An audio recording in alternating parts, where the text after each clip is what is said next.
between Mr. Singh and Mr. Gigaba, who can finish in a day, and take one who won't finish in a day to another time. All right. Well, I think that's another approach is to look at the subject matter and then say, well, it makes better sense to start with so and so, even if he might not finish in a day. So if you had planned to have Mr. Singh testify after Mr. Molefe, then maybe that's what you should try and do. But then we can talk about maybe starting tomorrow with you. Yes, DCJ, if I could perhaps go back to your first proposal. If one was to choose who could be finished in a day, I think Mr. Gigaba can be, because you would know that we're confining that to Transnet and there's really only 2 issues. Yes. Mr. Singh, of course, can never be completed in a day. Yeah. There's the added complication that I haven't had an opportunity to study his affidavit. Of course, hopefully I can do that overnight. But I'm in your hands. You don't know what the position, what view you will take after reading his affidavit. No. I guess what is true is that with regard to somebody like Mr. Singh, you can probably finish a day without getting to that affidavit, depending. Yes, that's possible. Yeah. So it's really 6 of one and half a dozen of them. We could certainly start with Mr. Singh and then finish halfway through his evidence, or we could deal with Mr. Gigaba and finish what we have to. We're in your hands, DC. Yeah. No, I'm easy too. So, but based on the fact that you had planned that Mr. Singh should come after Mr. Molefe, I think we should start with Mr. Singh after Mr. Gigaba, after Mr. Gama. But also, I'm aware that with regard to Mr. Gigaba, there are some recent developments that might make him not finish everything tomorrow. Yes, I would say also that I'd probably feel more comfortable with holding Mr. Gigaba over so as to deal with him all at once instead of on a piecemeal basis. Yeah. No, I think that's how we should proceed. So I hope that helps that helps counsel for Mr. Singh. Yes. Mr. Gigaba's legal team is not here as we talk about these things. They are not here. No, they're not, but we can get hold of them easily enough. That's right. And then in that event, maybe they can be here tomorrow morning and we can talk while they are here about what's proposed to be done. Thank you. Okay, all right. Sorry, would we start then at 9:30 tomorrow, Chairperson? Let's start at 9:30 tomorrow as well. Thank you.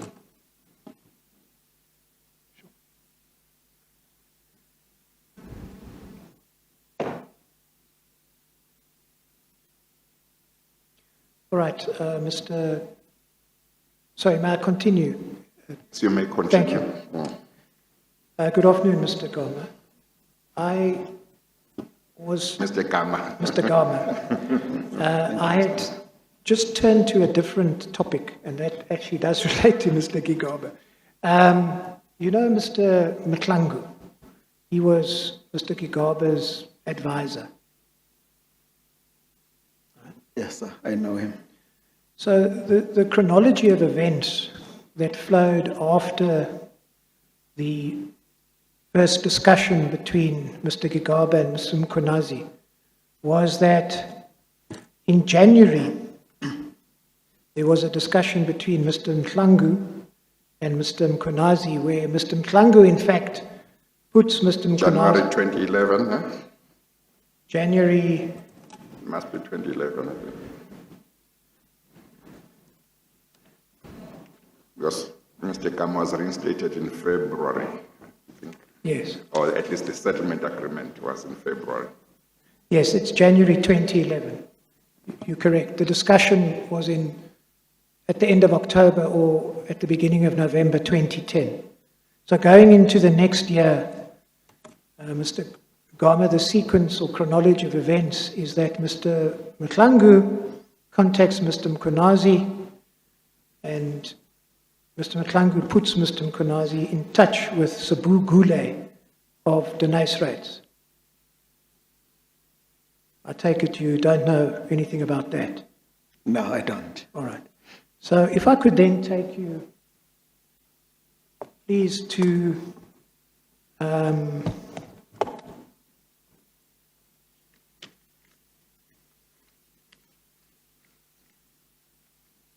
just bear with me, sorry.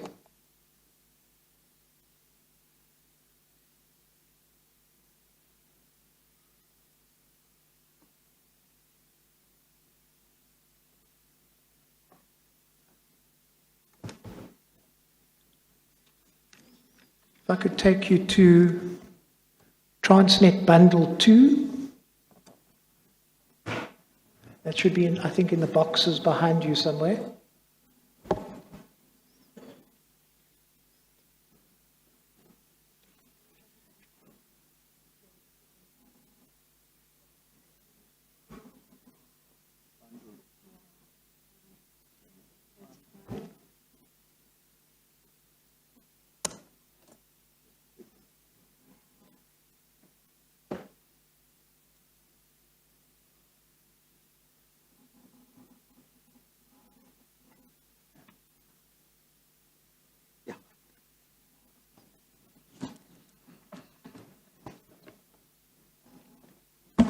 Yes, I've got it. Yes. If you could please turn to, so this chairperson is Transnet Bundle 2 Exhibit BB15. If I could ask you to go to page 3.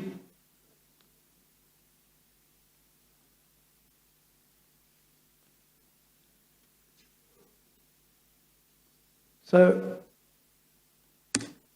what follows Mr. Mkonazi having been put in touch with Mr. Gule by Mr. Gigaba's advisor is then a meeting which takes place on the 22nd of January. And I assume, DCJ, that should in fact be 11 and not 10. I'm sorry, at page 3. Yes. Oh, yes, I talk about the first paragraph. Well, it's the date. It says 22 January 2010, but then paragraph 1 refers to 22 January 2011. Oh, yes, no, it should be 2011, not 2010. Now, what it reflects, Mr. Gama, is that there was a meeting attended by Mr. Mpoma and Mr. Mkonazi on behalf of Transnet. Mr. Langa, I understand he was your attorney at the time, is that right? That's correct. Together with yourself, and then Mr. Guli and Sangoni, they were two attorneys from Denise Rates. Would you confirm that? Yes. And what the note reflects is that there was a private discussion amongst Transnet and its attorneys, and then there was a discussion with you. I'd just like to take you, please, to paragraph 4 at the foot of page 3. So this, of course, now needs to be seen in the light of Mkonazi's interaction with Mr. Gigaba, which I've explained to you. And Mr. Mkonazi says at this meeting or consultation, he explained that he would like to assist Mr. Gama where reasonably possible. His intention is to bring him back into the chairman's office. He wants Mr. Gama to assist him on a number of strategic issues. He either needs a good motivation to do so. His view is that if he's provided with an opinion setting out that there had been some unfairness towards Mr. Gama, at the board meeting on 16 February, he would persuade the other board members to make the decision to bring Mr. Gama back into the organization. Did Mr. Mkonazi ever convey this to you?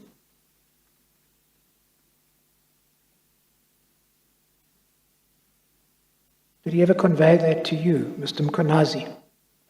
In other words, did he ever say to you he would like to assist you and he would like to bring you back to the chairman's office and he would like you to assist him on a number of strategic issues and that if he just needed a good motivation to do so and if he could get an opinion setting out that there had been some unfairness towards you, he believed that he could persuade the board to make the decision to bring you back. Did he ever say that to you? No. What he said to me was he was not interested in the discussion about me getting compensation and going away, that he'd like me to come back to the company. That's what he said. Okay. So I guess this is the part when we had not... You were in a separate meeting? I don't think we were in this meeting. No, you're Yeah. right, it does reflect that. But as and of course it needs to be seen in the context of the discussion he had had with Mr. Gigaba, but Mr. Mkonazi accepted that what he's really looking for here was some friendly legal advice. Just needed something that showed some unfairness so he could persuade the board members that you should come back. You say he didn't raise that with you? No. All right, and then what we do know is that, just to continue with the chronology, there was then some advice prepared.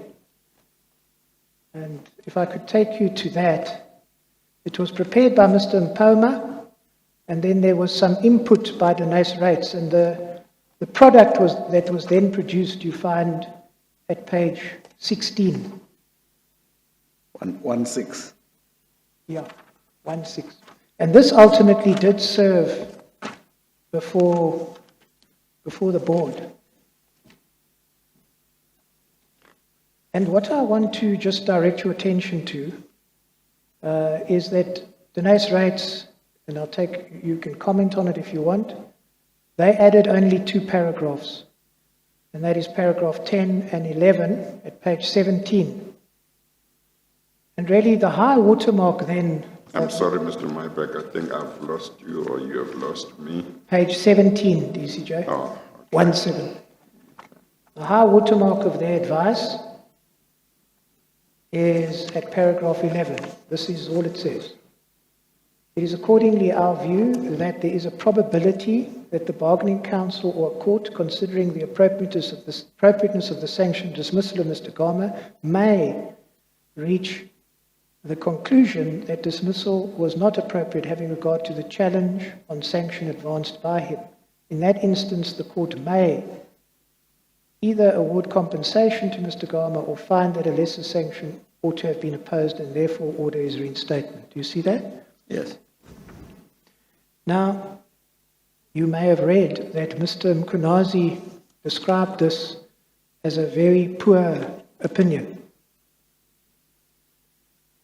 And this piece of advice serves before the board, but in light of the fact that it was considered poor, what Denise Rates were required to do was then to provide an augmented opinion, as it was called.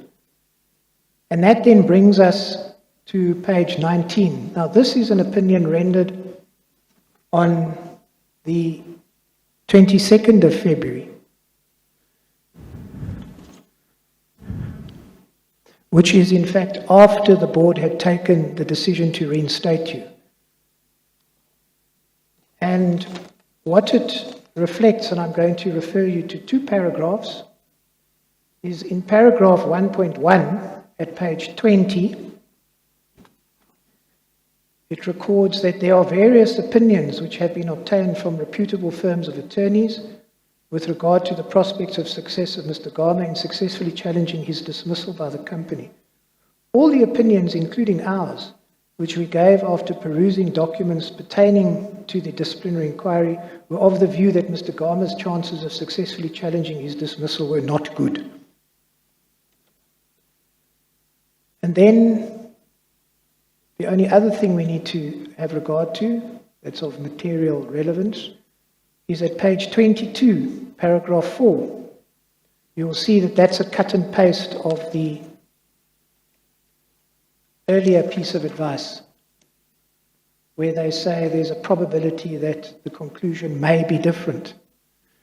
Now, Mr. Mkhwanazi accepted that this opinion was contradictory because in paragraph 1.1 at 20, it says that advice had been given by a number of firms, including theirs, that prospects of success were not good, and then, of course, it ends off on this basis that there's some chance of Transnet being unsuccessful. And he accepted that this was not an acceptable opinion. Do you have any comment to make on that? Well, I was not at the meeting, so I don't know anything about the sequence of events, Sure. as you say. And the thing that you just read for me is not dated. It doesn't have a date on it. The first piece of advice that I read to you, you'll see that if you go to page 15, that was sent. Mr. Mapoma prepared the memorandum. He sent it to Mr. Sangoni. Mr. Sangoni from Denaisrate settled it and sent it back to Mr. Mapoma on the 15th of February, the day before the board meeting. So this first piece of advice serves before the board. Okay, that's the one where number 11 says that they may reach Yes. a conclusion that dismissal was not appropriate. Yes. So May. that is on the 15th of February, That's right. 2011. Yes. Okay. And then what happens is there's the board meeting, despite the fact that Mr. Mkhwanazi is of the view that this is a poor opinion and it requires to be augmented, the board nevertheless decided to reinstate you on the 16th of February. And then when they asked to augment their opinion, they then produce, as he said, the contradictory opinion that I've taken you to. Do you have any comment on that?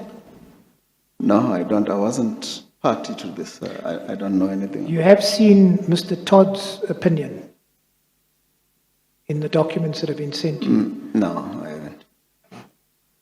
All right.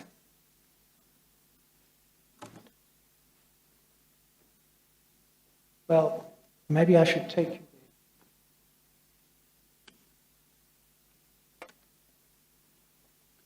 Could you please go to Transnet Bundle 3, Exhibit BB17.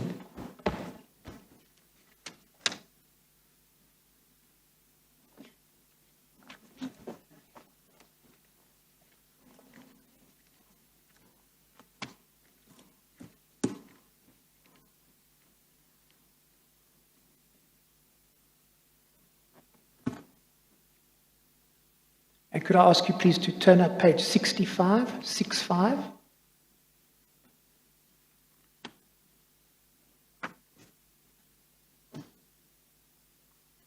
And I call it an opinion, but it's really in the form of a report. If you want to page through it, Mr. Gama, you'll see that it's very comprehensive.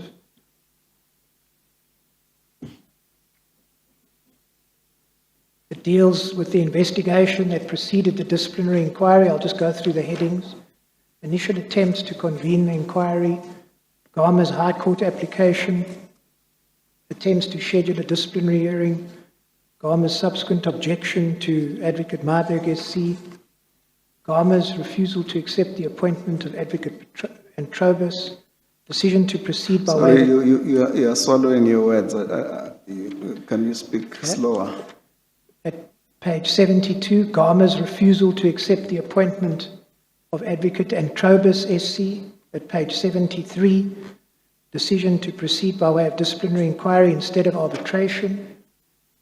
74. Don't be too fast, Mr. Marburg. Yeah. This document, Chair, has not been discovered to us. We haven't seen it before. This is part of Mr. Todd's affidavit that has been given to you. But Is a document he prepared on it's 2 yes, February 2011. yes. And then if you have a look at page 74, disciplinary inquiry and outcome, and then he talks about the summary of the findings. Pages 74, 75, 76, 77, 78, 79, and 80. Then he has a heading at 81, dealing with the question of sanction. He deals with that at page 81, 82, 83, 84, 85, 86, 87, and 88. 89, he then has a heading against that backdrop of Gama's weak prospects of success in the Bargaining Council arbitration. You see that? It seems it's a 26-page opinion.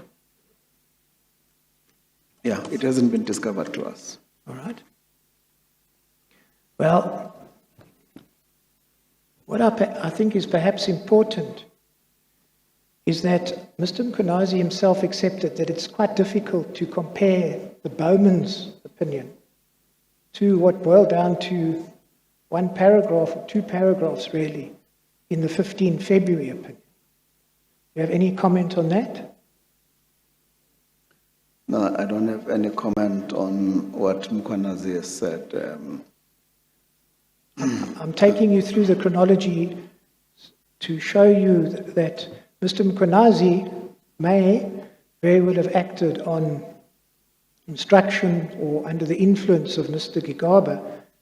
And in relation to this very issue, Mr. Mkhwanazi, in fact, accepted in his evidence, Mr. Gama, that he hadn't contacted Mr. Todd in relation to this matter because he really didn't want to hear that Transnet might succeed at arbitration.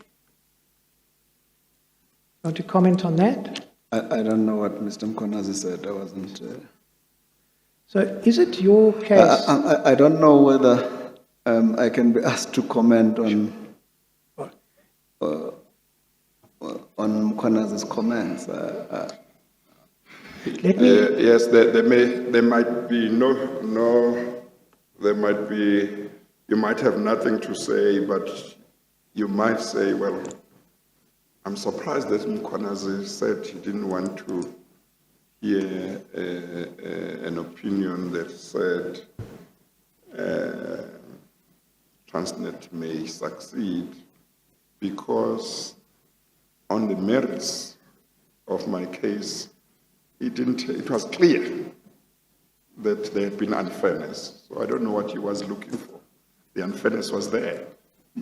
No, this is the first time I'm that making an example. No, I'm saying this is the first time that I see this Todd document. Yes. I don't know if Mr. Mkhwanazi ever had a copy of this document, and if so, when did he have it?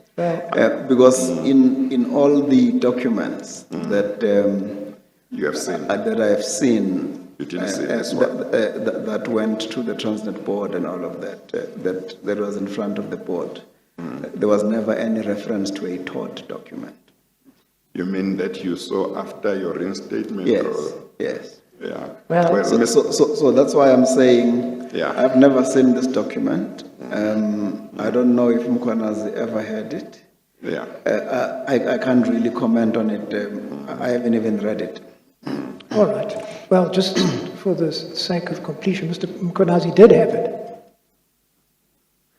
Now, All I'm saying is I don't know when he had it. what's it?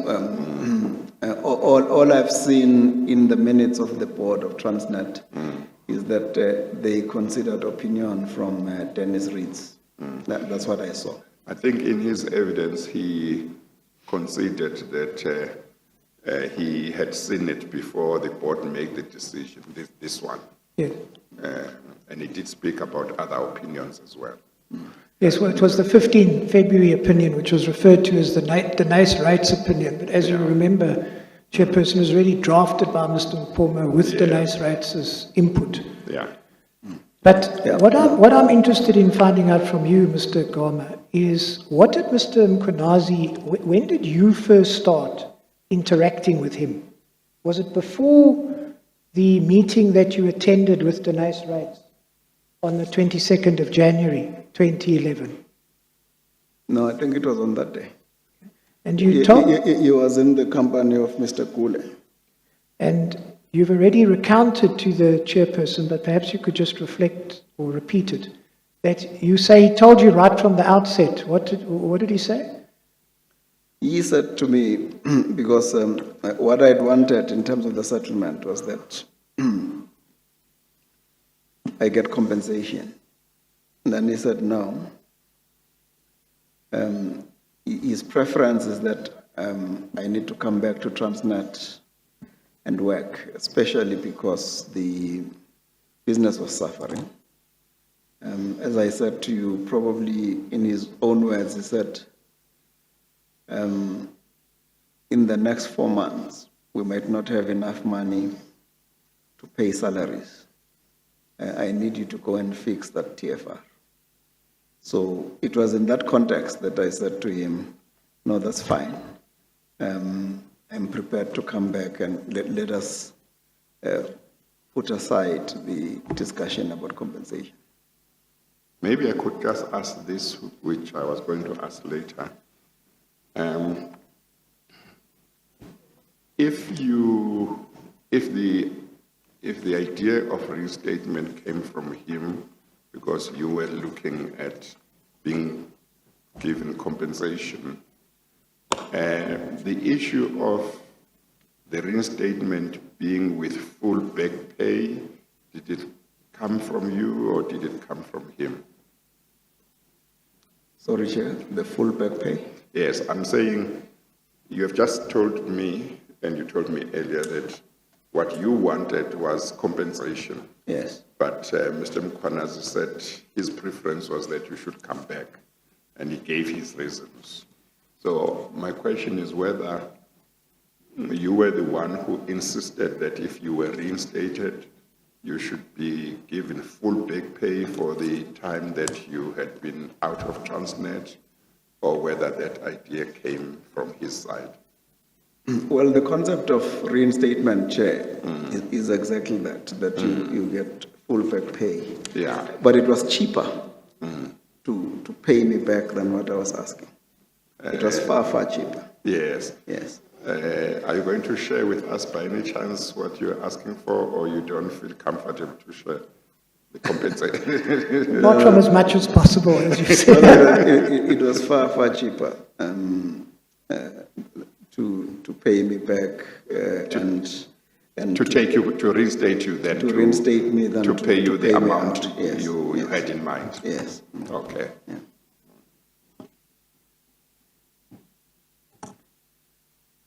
All right. Now, let me then switch back to Mr. Gigaba and his advisor, Mr. Mhlangu. Remember, you're meeting now, 22 January. You say that was the first meeting that you had with Mr. Mkhwanazi, is that correct? That's correct, yes. Could I ask you please to go to Transnet Bundle 1? It's also part of the BB15 exhibit.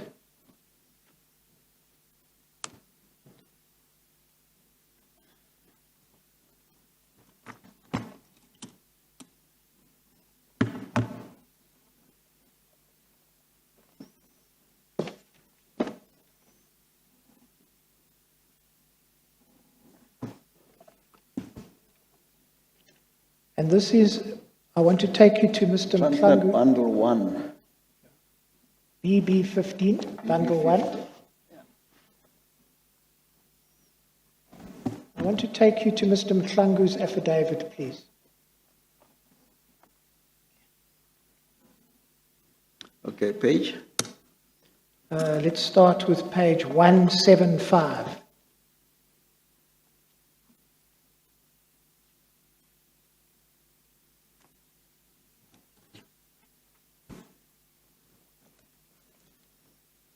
Now, attached to Mr. Mhlangu's affidavit were 2 emails that he had sent to Mr. Gigaba. The first email you find at page 178. You see that? That's dated the 18th of January, 2011. Okay. Now, it says in the second bullet point, now I understand that Transnet, and this must have been before you even met Mr. Mkonazi. I understand that Transnet may be nearing a settlement with Gama. I'll obtain the details of the settlement and brief you accordingly. I suggest that you socialize the President and his key aides, in brackets formally and informally, on the proposed settlement. It is intended that the forthcoming board should consider and authorize it. Yes. See that? Yes, I see that. So you would confirm that this would have been before you had even spoken to Mr. Mkonazi on what you've told us?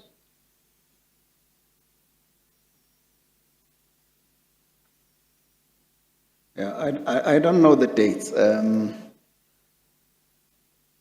I know that there was a meeting between Mkhwanazi and myself and Langa and Gule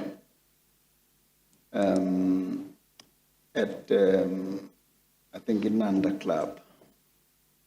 And I beg then- your pardon? At Inanda Yeah. Club. Yeah. And then there was another meeting at the Indaba. So I'm not sure, I can't tell you which one took place before which one. But I think this one where you were showing the minutes is probably the second meeting. Oh, I see. I understood you to say that it was the first. No, I can't remember where exactly, where I met them. I seem to remember from Mr. Mkhwana's evidence that the meeting which had Mr. Gule was first, and I think that one was the one that Yeah, took place he was at always Inanda. he was always with Mr. Or even for the other one. Yes. Oh, okay, I didn't understand that too. But I understood, my impression was that the Inlander Club one was the first one. Yeah, it's But possible. it could be the other way around. Yeah, it's possible, but he was always with But at the Ananda Club, because I'm going to come to that, was Mr. Mkonazi in the presence of lawyers? Because as we have it, and of course, what I'm putting to you is just one side of the story. But what we do have is Mkonazi, I think, and Mr. Mpoma saying the two of them were there at Ananda together with you, not with the lawyers. No lawyers. Yeah, it's a long time ago. No, fair enough. But my recollection is that he was always, maybe the lawyer he was with was Mapoma, but he was with the lawyer. Yeah. I've never met him without. Yes. He was always with. Yeah. Is your recollection that your own attorney was there as well, or Yes, not? yes. That Mr. Langa was there? Yes. Okay, on both occasions? Yes. So then if I could take you to the second email. This is another email, Mr. Mklangu reporting to Mr. Gigaba. I'm going to take you just to the first paragraph. Dear Minister, at my meeting with the chair, and I was meeting with Mkonazi, he acknowledged that the advertising of the GCE position was a mistake. In the light of Gama's response to the advert, the board seeks guidance on the way forward. Despite the ongoing, without prejudice discussions, I get a sense that that's the settlement discussions. G insists on staying on the list. He was informed through his lawyer of an offer to reinstate him, no loss of benefits, a contribution towards his legal costs. It's my recommendation that the issue regarding his discipline and appointment of the GCE be dealt with separately. You see that? Yes. So what we see here is that Mr. Mklangu was meeting together with Mr. Mklangu, and Mr. Mklangu was then reporting back to Mr. Gigaba. Mr. You may have said Mr. Mahlangu on both. Mr. Mahlangu meeting Mr. Mkhwanazi. Yes, well, Mr. Mklangu was meeting with Mr. Mkhwanazi, Yes. and then Mr. Mklangu was reporting back to Mr. Gigaba, I beg your pardon. Okay. You see that, Mr. Yes, I Gama? see that. Yeah. All right. And what Mr. Mkhwanazi accepted is that he was, in effect, reporting back to Mr. Gigaba through his advisor, Mr. Mklangu. Okay. Now, turning to Mr. Mpoma, Mr. Mpoma says three things that I would like you to comment on, and I'll take you to the relevant portion. That is Mapoma, is it Mapoma, I think? Mapoma. Yeah. Mr. Mpoma, and he was the Transnet lawyer. He says that from the outset that when he started assisting Mr. Mkonazi told him that he had been instructed to reinstate you and that he wanted to find a way to do so cleanly. He said he assumed that the instruction had come from former President Zuma. You want to comment on that? No, I was never present in those meetings between Mapoma and Mkonazi, so I'm not privy to that. I cannot comment on that. So then we come to something where you were present, and that's the Inanda meeting, because Mr. Mpoma also talks about this. And the evidence that he has given is that at this meeting, he was told by Mr. Mkonazi that this was a settlement negotiation. He said that the settlement negotiations broke down because you wanted to be appointed as the group chief executive. Yeah, I think Mr. Mapoma would have been mistaken.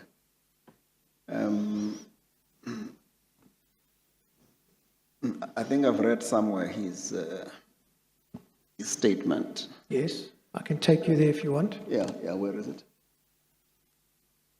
You go to bundle 1, BB15. Yeah. Page, I think it's page 8. Just bear with me for a second. No.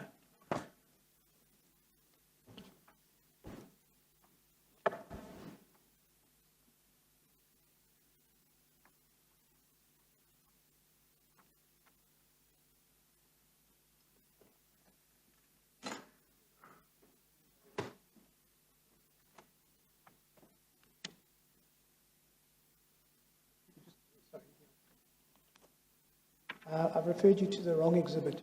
It's exhibit BB16. I do beg your pardon. And this is in bundle 3.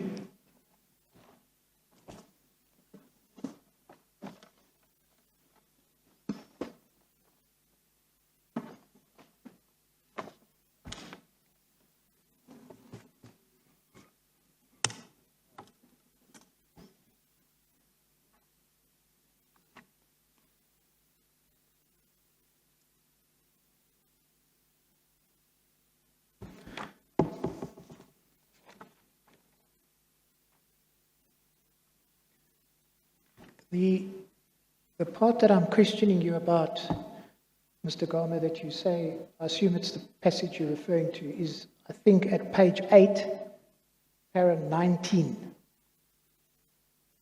where he says, during a break, Mr. Mkonasi briefed me that Mr. Gama was to be reinstated and that we have to meet with Mr. Gama. Says later, Mr. Mkonazi asked me to accompany him to meet Mr. Gama at the Ananda estate on the day, which was a weekend. I'm not sure if it was a Saturday or Sunday. The meeting happened between Mr. Gama and Mr. Mkonazi. I waited for them to finish. There was nothing to do after this meeting, as apparently Mr. Gama and Mr. Mkonazi could not reach consensus on the terms of the reinstatement. According to Mr. Mkonazi at the time, Mr. Gama wanted to be reinstated as the CEO of Transnet, and Mr. Mkonazi was not agreeing to that condition. They also could not agree on the issue of the fees that had to be repaid. Do you want to comment on that? Yes, my comment is as follows. I could never have asked to be reinstated into a position that I'd never occupied. So it would be absurd in the extreme for someone to say, reinstate me as CEO of Transnet, because I had never occupied that position. I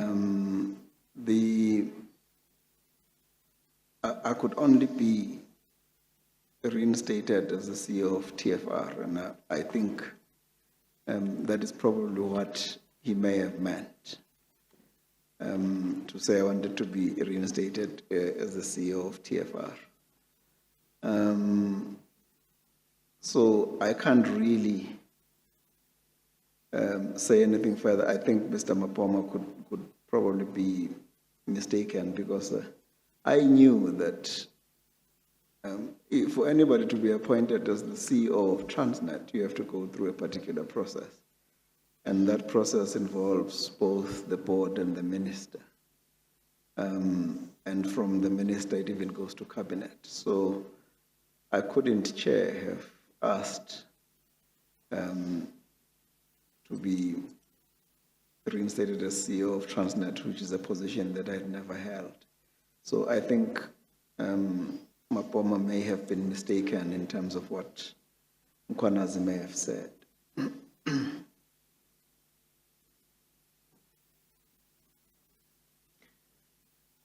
Of course, there was at this time a vacancy in the GCE position, correct?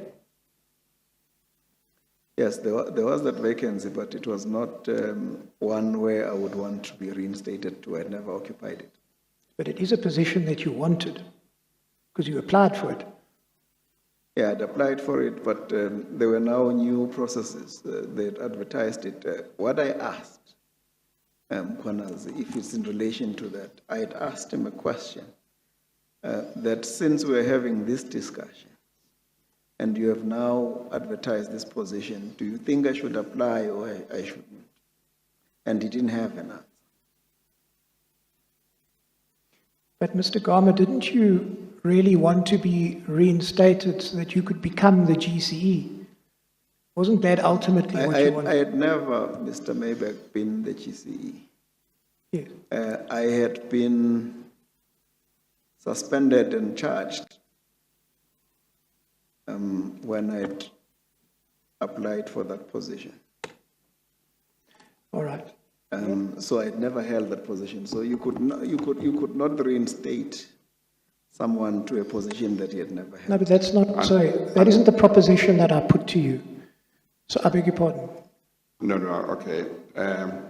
Unless between Mr. Mapoma and Mr. Mkhwanazi in that conversation that Mr. Mapoma says they had during the break, unless between them there was some misunderstanding, what was sought to be said was that you had said you want to be the group CEO without talking about reinstatement, because the point you make about reinstatement is correct, unless they used the wrong terminology. But the idea was that maybe you said, look, there's a vacancy right now. I'm now putting my own words, Mr. Gama. You know my record, my track record. I've performed very well wherever I've been put in Transnet.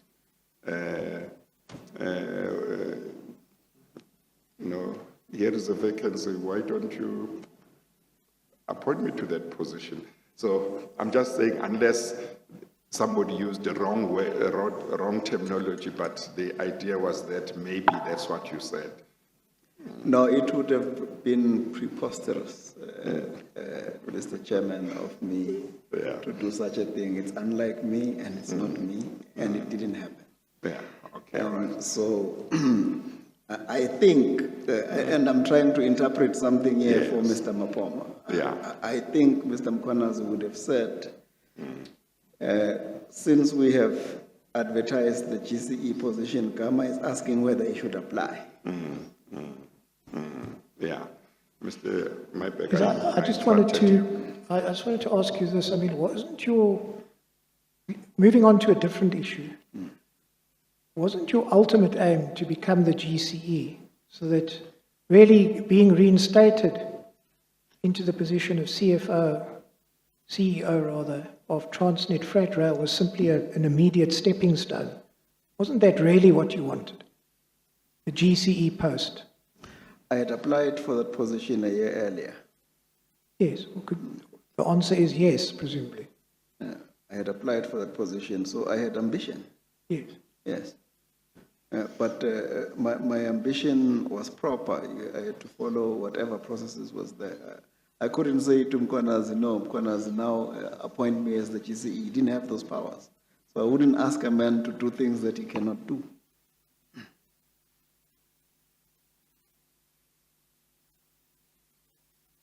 It was a logical step, but it was not at all costs. And that's why I went back and I assisted Transnet in terms of TFR. Sorry, can I take you to another and the last paragraph I want to deal with in relation to Mr. Mpoma? Can you turn to paragraph 27, please, at page 12?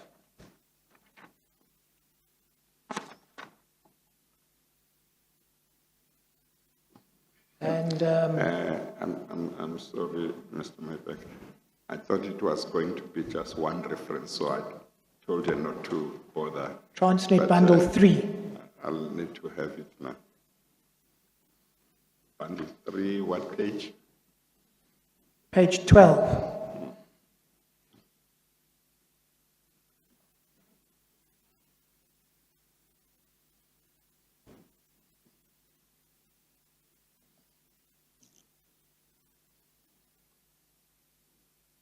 Of course, Mr. Gama, you had been at Transnet since 94, you said, is that right? 1994. 1994, Yes.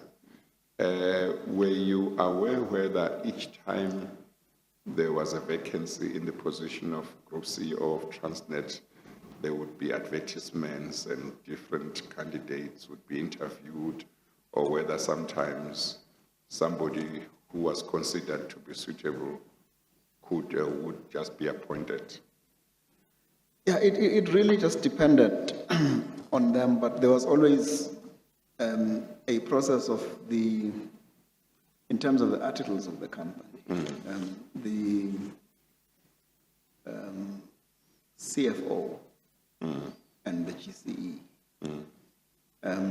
The board would recommend to the minister, and the minister in cabinet would then make a decision on that appointment. So even if it wasn't advertised, Yeah, there would still be a process, yeah. that would be followed. yes. And in this particular case, there was then an advertisement. Yes, yeah. No, I'm thinking about that issue in the context of your saying you couldn't ask Mr. Mkhwanazi to do what he had no power to do, because I take it that if the power lay with the minister or cabinet, the board could certainly recommend. Yes. And one takes it that the board's recommendation would carry a certain amount of weight with either the minister or the cabinet or both. So if it was something that was not unheard of in Transnet or in SOEs for a group CEO to be appointed without advertising the position and inviting various candidates. So it could well be that you would not have been, if you did, you would not have been asking him to make the appointment. You would have been asking him to make a recommendation and that he should take his board on board and make a recommendation that, look, here is somebody that we as the board are happy with. He has the track record within Transnet. No, Chair. Even if it had happened before, because it did happen before. Yes, yeah. But after that, there had been a recordal. Yeah. That the board would give the minister at least 3 names. Oh, okay. From which to choose from. Okay. So, in order to arrive at those 3 names, you needed to have a process. Yeah. Okay. You couldn't just meet somebody at the airport and say, I like you, I'm going to put you on the list. No, it doesn't work like that.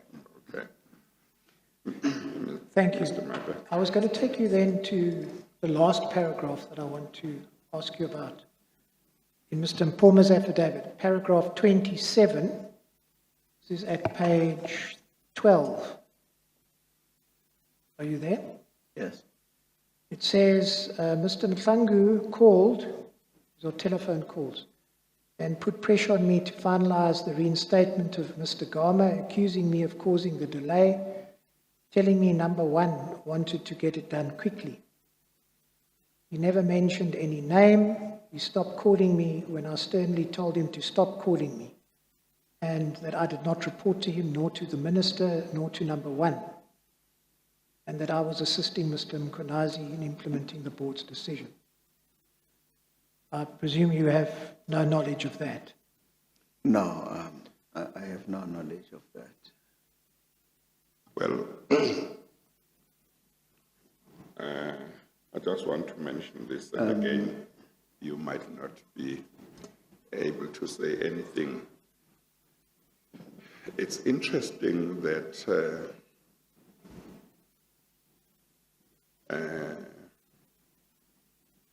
Mr. Mapoma's evidence included him saying that Mr. Mkhwanazi had said, I think he said Mr. Mkhwanazi had said he had been instructed to reinstate you. Yes. But Mr. Mkhwanazi, I think, denied that. But I think that's what Mr. Mapoma said. That's point one. Point two, we have a situation where Mr. Mapoma says Mr. Mahlangu called him and put pressure on him to finalize your reinstatement, and accused him of causing the delay, and told him that number one wanted to get it done quickly. And you have said in your evidence, I think in your first meeting with Mr. Mkhwanazi, he made it clear that his preference was that you should be reinstated, you should come back. Yes. So I'm just mentioning that when one looks at all of these pieces, they all seem to suggest that a reinstatement, not necessarily in your mind, but in the mind maybe of other people, your reinstatement seemed to be uppermost, as opposed to compensation or any other relief, or you getting nothing. Yeah. No, you're quite right, Chair. I abandoned the notion of the compensation when Mkhwanazi indicated to me that that was his preference, that I go back. In fact, he was saying, I don't want to pay you so much money to go away. I would rather reinstate you and you come back to work and we fix the problems at the company. So I think that was the issue. As for Mapoma, I think for me, he was advising Mkhwanazi because he would come to the meetings, but he didn't really say anything at the meetings.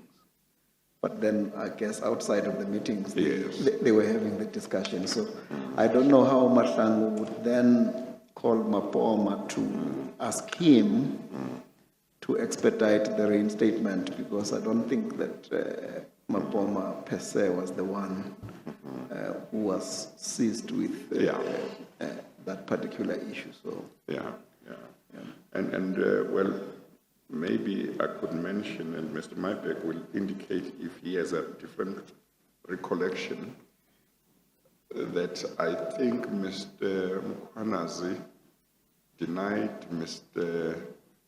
Mapoma's evidence that during the break in that meeting with you, that he told Mr. Mapoma that you wanted to be reinstated in the position of Group CEO. Mr. Mkhwanazi denied that part of Mr. Mapoma's evidence, if I recall correctly. Well, I'm not sure on that, DCJ. What I do Yes. know, at very least, is it might have been one of those things that he couldn't remember. You see, Or maybe he couldn't remember, yes, yeah. he certainly didn't confirm the version. Yes, okay. I think Mr. wants to say something. Mr. Chair, I wanted to raise this earlier, and I thought, in fairness to Mr. Gama, it ought to be put to him that whilst that may have been the version of Mr. Mapoma, it was denied. And in fact, what Mr. Chair, with respect, is alluding to is that very denial by Mr. Mashlangu. Well, I was about to come to the Mahlangu one. Yes. Yeah. But there was also a denial by Mr. Mkhwanazi. I'm struggling to find the document, but there certainly was. And I just think, in fairness, it ought to be put that that was not a one-sided version that can be accepted on the face of it. It was something that was denied by a subsequent witness. Thank you. Yeah, no, I was also going to say, if I recall correctly, Mahlangu denied having said these things. Expressly denied that. Yes. Yeah. I also don't think that Mkhwanazi would have agreed to that because it didn't happen. All right. Just, I suppose, in fairness as well, and Mr. Chair, you would be better apprised of this than me because it's in the very early days of the Commission. But as I understand, former President Zuma also took issue with Ms. Hogan's evidence. Yes, no, you are right, yeah. The former President, Mr. Zuma, when he gave evidence in July, I think, of 2019, Ms. Barbara Hogan's evidence was put to him in terms of him allegedly having insisted that for the position of Group CEO of Transnet, he wanted you and nobody else. He denied that. The one part which I must mention is that the proceedings during that week when the former president was giving evidence were interrupted at a certain stage I think on Wednesday, because he had complaints about how he was being questioned, as a result of which the proceedings were adjourned and there were discussions among the lawyers, and for the rest of the week, his evidence did not continue, and he indicated it was agreed that he would come back to continue. Of course, where the commission is with him now is public knowledge. But one of the issues that I still wanted to raise with him was this, that on Ms. Barbara Hogan's version, the reason why, or rather let me put it this way, on her version, which must be common cause, the position of Group CEO of Transnet remained unfilled until she had left, and she left at the end of October 2010. Now, she had been speaking to the former president about filling the position sometime, I think, in 2009. And she said the only reason why the position was not filled for such a long time after she had spoken to the former president was because the former president was not prepared to have anybody else appointed to the position except you. And she said there was a candidate, Mr. Sipho Masego, whom the board had recommended, and she also had no problem with that candidate. But the former president wanted only you.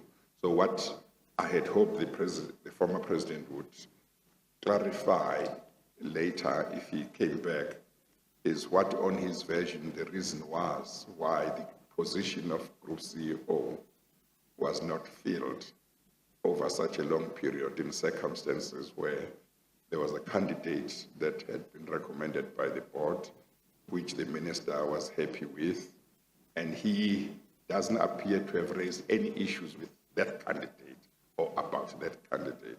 That, of course, has not been asked to him because he has not come back, but that he definitely denied having said that he wanted you and you only to be appointed. Yeah. Mr. Maybeck. Thank you, Chair. No. Yes, thank you. I have found the relevant passage. Yes. It's, and I'll just read it to you. It's at page 145. You don't have this in front of me, but on day 285. I was questioning Mr. Mkonazi about this very issue, and you Yes. you intervened and you rolled up the controversy, and I'll read the whole page because it deals with it. So I think everyone is half right here. Mr. Mkonazi said, I suspend that, let me check, I suspect, he then went on to say, that Mr. Mpoma might have got his facts wrong there, because the position of Transnet Group Chief Executive was a position where there was a parallel process to interview, etc., etc. So I suspect that Mr. Mpoma might have meant is the position of Chief Executive Transnet Freight Rail. I suspect that is what he meant. And then you said, Chairperson, well, I don't think he was confused because he gave, his evidence was clear. He said, I asked him. I said, but Gama had been dismissed from the position of CEO of TRF. Mr. Mkonazi said, you did, sir, I recall. And then you said, yes. And yes, but he said, but Mr. Mkonazi told me that the reason why they didn't agree is that he wanted to be appointed, or to use the word reinstated as Group Chief Executive Officer. And Mkonazi said that he rejected that. He wanted him to be reinstated in the position of CEO TRF, which is the position from which he had been dismissed. That is what he said. You were summarizing what Mr. Mpoma said. Mr. Mkonazi then responds to your question at line 22, saying, well, Mr. Mpoma said that, and I suspect Mr. Gama might have said that, but clearly, Chairperson, I could never agree to a position like that. Well, that takes us to the end of that page. So I think you are right. Everybody's half right. Yeah, and I state, Chair, that I would not have asked to be reinstated as the CEO. Yeah. No, the one point which I want to raise as we look at this issue is that against the suggestion you made, and I think you emphasized that it was just your thinking, that maybe Mr. Mapoma must have been talking about a reinstatement to the position of CEO of TFR. It would seem to me, and I would like you to hear what you have to say, that given Mr. Mkwanazi's attitude towards having you back, it's difficult to think that could have, your demand to be reinstated to TFR could have led to a stalemate, because that's what he wanted. Yeah. Okay. Yeah. In fact, Chair, and it's just a proposition. My suspicion about this thing is there was somewhere where Mkwanazi wanted me to work in his office. Yeah.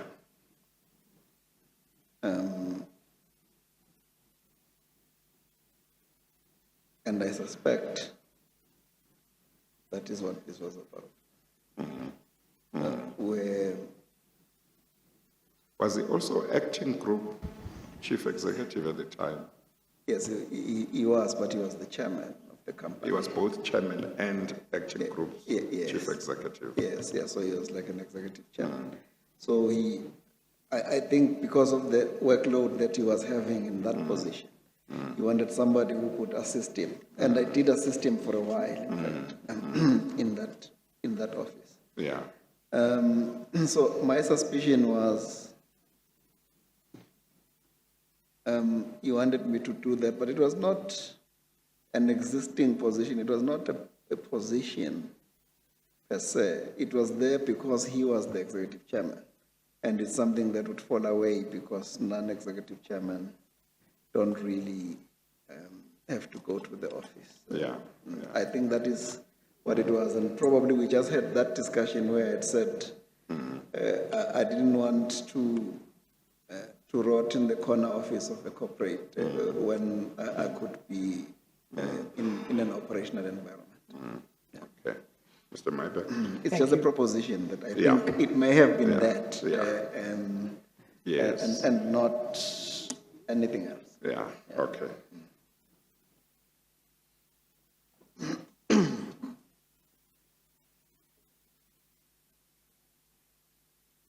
I want to move then to another topic, and that is, I don't know if you know this or you came to learn of it, but the Corporate Governance and Nominations Committee in early February were confronted with the difficulty as to whether you should be allowed to be put forward as a candidate for the group chief executive position. Are you aware of that? I have read that in the last 2 weeks or so when you sent me some And minutes. what happened there, I'm not sure we necessarily need to go to them, but you'll be aware of the fact that there is a policy or procedure within Transnet that, as a general rule, doesn't allow someone to be appointed if they have previously been dismissed. But Transnet has a discretion to override that. And in this case, the discretion was exercised in your favor. Presumably, that must be common cause. Yes. And are you aware of the fact that that decision was taken despite the existence of a senior counsel's opinion that cautioned against that? Sorry, a cautionary? Senior counsel's opinion that cautioned against the exercise of the discretion, allowing you to throw your hat in for the position of GCE. No, I'm not privy to all of those intricacies. As I said, I just saw this in minutes recently, but it didn't really concern me. Of course, the problem that arose, and this reflects the minutes I think that you speak about, is that at this stage, and you, although contesting the sanction of dismissal, what you intended to do at arbitration, you accepted your guilt in relation to 3 charges, as I recall. Is that correct? In other words, you accepted that you were guilty of misconduct, but what you intended to contest, as you were entitled to do, was the question of sanction. That's correct. And that was the difficulty, but despite that, the committee decided that you could be put forward. Did you then attend an interview for the position of Group Chief Executive? Sorry, Mr. Maybeck, I'm not really sure what you're asking. You speak a bit fast. All right. Did you attend an interview? Were you shortlisted and did you attend an interview for the position of Group Chief Executive? Yes, I did.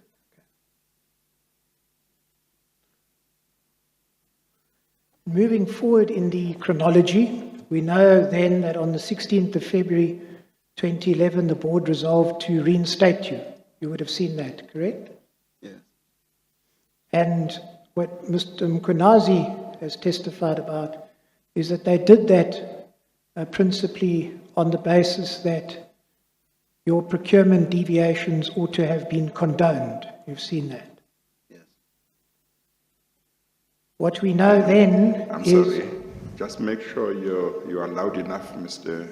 Gama, so that you will be recorded, your answers will be recorded. Okay, let me come forward a bit. Yeah, okay. Yes, Mr. Myberg. What we know then is that a settlement agreement was entered into. And perhaps I could take you to a copy of that agreement. Could you turn to BB 15, Bundle 1?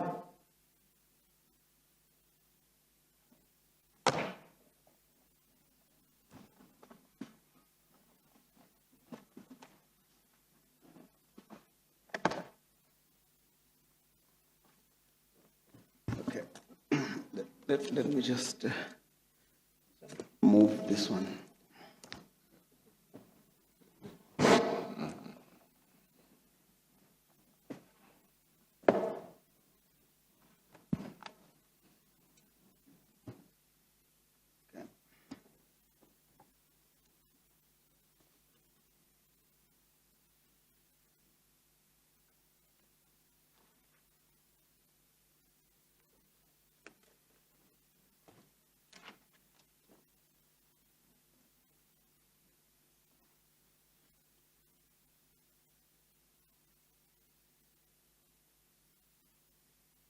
What page, Mr. Myberg? To take you to page 36, please.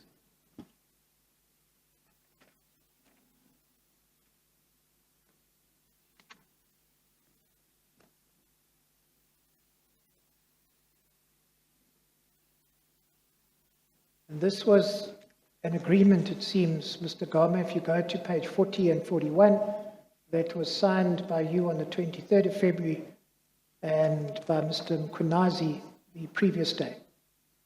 Correct? Yes.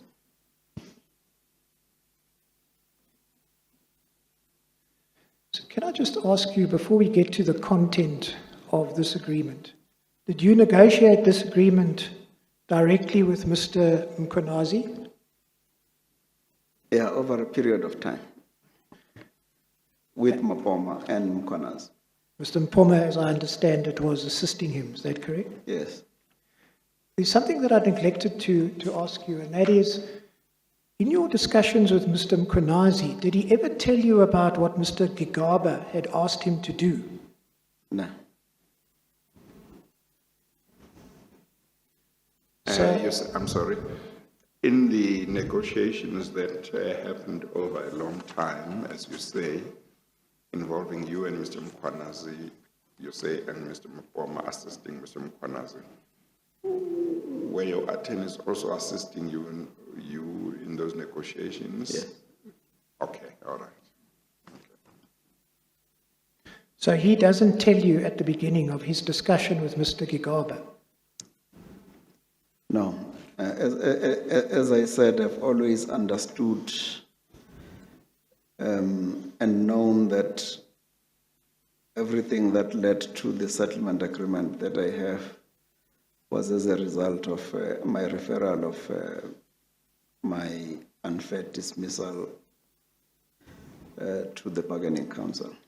Everything that I did, there was never any mention to me that no, there's any politician or anyone that is involved in it. We were just talking about what was before us and to say how do we resolve the matter. And you never got a sense from your interaction with Mr. Mkonazi that he was reporting to the minister? No. Via Mr. Mklangu? No. So let us then go through the terms of this agreement. And let us start with the preamble. Yeah. It has the normal sort of stuff. At 2.1, unfair dismissal dispute has arisen between the parties. Following your dismissal on the 29th of June, it records that you had referred an unfair dismissal dispute to the bargaining council and that the parties were now engaging in a settlement. And what was agreed is that you would return to Transnet with effect from the 23rd of February, so that was the date of your signature, Yes. and that you would resume your duties as the CEO on a later date, on 1 April. Yes. Why was that? Because Mr. Mkonas wanted me to help him in his office. All right. He had a backlog of things. He said, I've got a backlog of things in my office. They're all strategic issues. I need you to assist me. I've got a new GCE. He's still going to be getting to his feet. I just need you to help me with all of these things. And that's what I did. Is that to say between the date of the conclusion of the settlement agreement and the 1st of April, when you would resume or return to the position of CEO of TFR, he wanted you to help him during that time in his office? Yes. Oh, okay. He wanted me to help him with some issues there. I didn't really stay that long. I didn't. How long did you stay? I think it was about a month. And then you... Then Mr. Mdife asked me to go back quicker Yeah. to TFR. Yeah, So I think sometime in March, yeah. Mr. Mdife asked me to go back. It was an interesting position because it was the position where if the GCE wanted something, he would write to the chairman. But now it was coming through me. So now I could either recommend to the chairman not to listen to the GCE or not. So it was untenable. So I needed to go back and do what I needed to do, Yes. which was TFR. So. Well, I was under the impression that you were given this period just to have to yourself before returning to work, but you would be paid. No, I was working. Yes, but of course the settlement agreement doesn't touch that, doesn't say anything about what you have just told us, isn't it? That you, for that period, you would be working in the chairman's office. Yeah, no, he gave me boxes like this. Yeah. Okay. Okay, Mr. Mybeck. Thank you. Then if we get to the business part of this, paragraph 3, point 2, any employment benefits that were due to him for the intervening period of 30 June 2010 to 23 February 2011, in terms of his employment contract, shall be deemed to be fully restored. And then it says the full restoration of benefits entails the following: the payment of your short-term benefits, payment of your long-term benefits, the restoration of your salary over the page. You confirm that? Yes. And then, so you were placed really in a position as if you had not been dismissed financially, is that correct? Yeah, it was the restoration of the status quo ante. Paragraph 3.3, Mr. Gama is deemed to have served the 6-month final written warning. Final written warning will be deemed to have been effective 29 June 2010 to 29 December 2010. Is that right? Yes. So you were given a final warning that it had no teeth, really. Is that correct?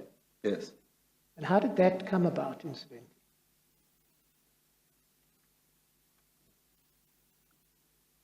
It's a strange sanction. That's why Mr. Mybeck is asking, because you were involved in negotiations. Maybe you can throw light as to how it came about. Yes, no, it was a final written warning for 6 months because, as you know, I had made an admission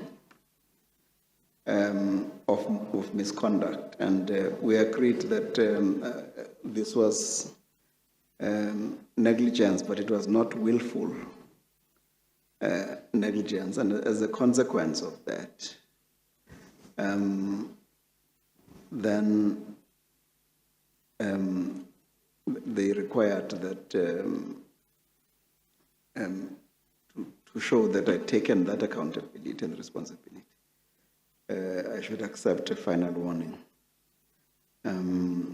But because I was being reinstated and restored, so it had started on the day after my dismissal.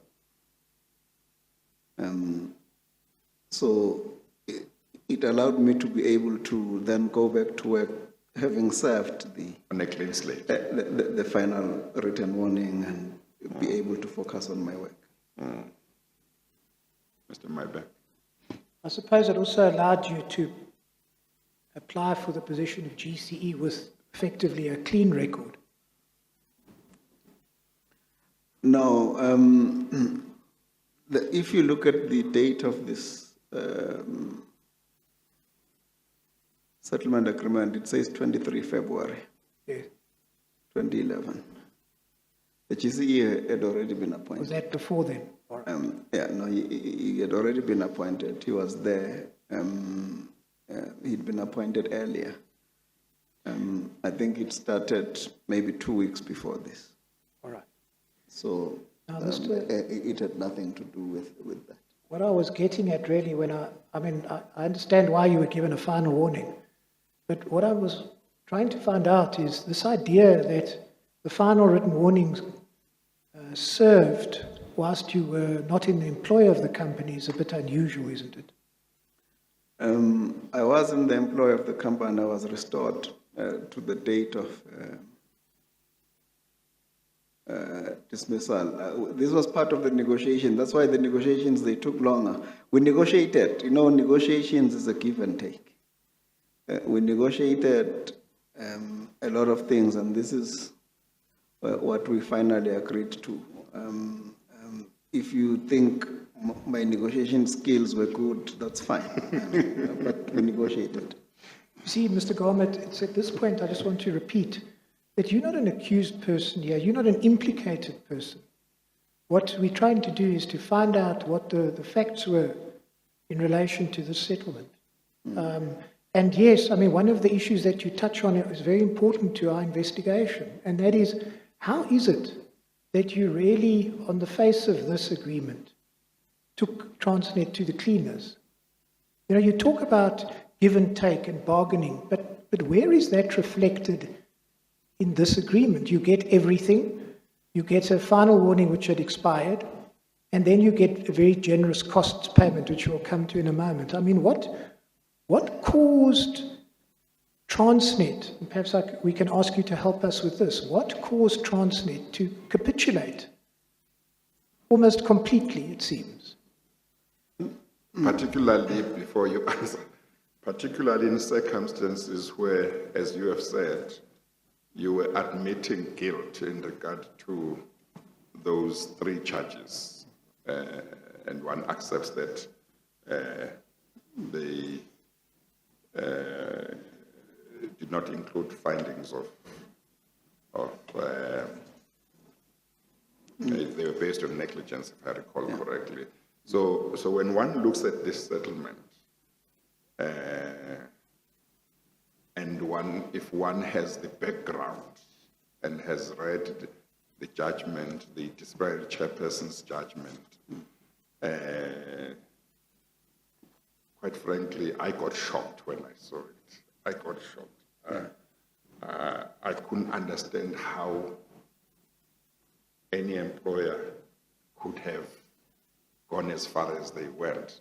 Maybe it was your negotiating skills, but it might not be your negotiating skills. It might be something else on the part of Transnet. Yeah. No, thank you very much for asking the question, Mr. Chairman. I think it would perhaps be helpful to look at the context again, because I think context here is everything. I said to you earlier this morning that here was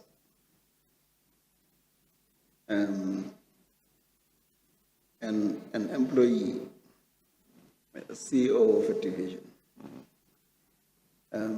who had been charged, but given a quarter of information about what was happening. Where, in fact, if the internal auditors would have said to me, here are the issues, how do you propose to remedy this particular situation? There were about 6 or 7 employees who had actually gone against instructions that I had given them to go out on a tender for security services. And on the last day, they catch me when I'm in a hurry and they say, look, you need to sign this. It's the end of the tender process. Everything has been done as you said it would be done. And I don't look at it because I'm thinking that they followed the process. When somewhere in the middle, they stopped and they didn't do it. Normally what would have happened in Transnet, they would have come to me and said, this is what has happened. And then one of the things that I would have done would have been to discipline these employees in terms of what they didn't do, but also would have been to then go and ask for a condonation, because there was this open and available in Transnet to say a misrepresentation has occurred. I have been misled by my employees. They said to me they've gone out on a tender when in fact it was a confinement. Because that kind of irregularity in procurement, you are able to go to the delegated authority and say to them, here's this misrepresentation that has occurred. I would like that the actions that have happened to be condoned, and these are the steps that we are going to take to make sure that something like this does not reoccur. That had been hidden from me. This board, and I'd explained to Mkwanas in the negotiation, for instance, and that's why you will see there was a report by Nkonki. There was an employee, I'm not going to mention names, who had exceeded his authority by 750 million. Had never been charged. Had been made aware and was allowed to retire. If the auditors had picked this thing with me, I had exceeded my authority by 4 million. I was charged. I'm not going to say all of the other things that happened in the middle.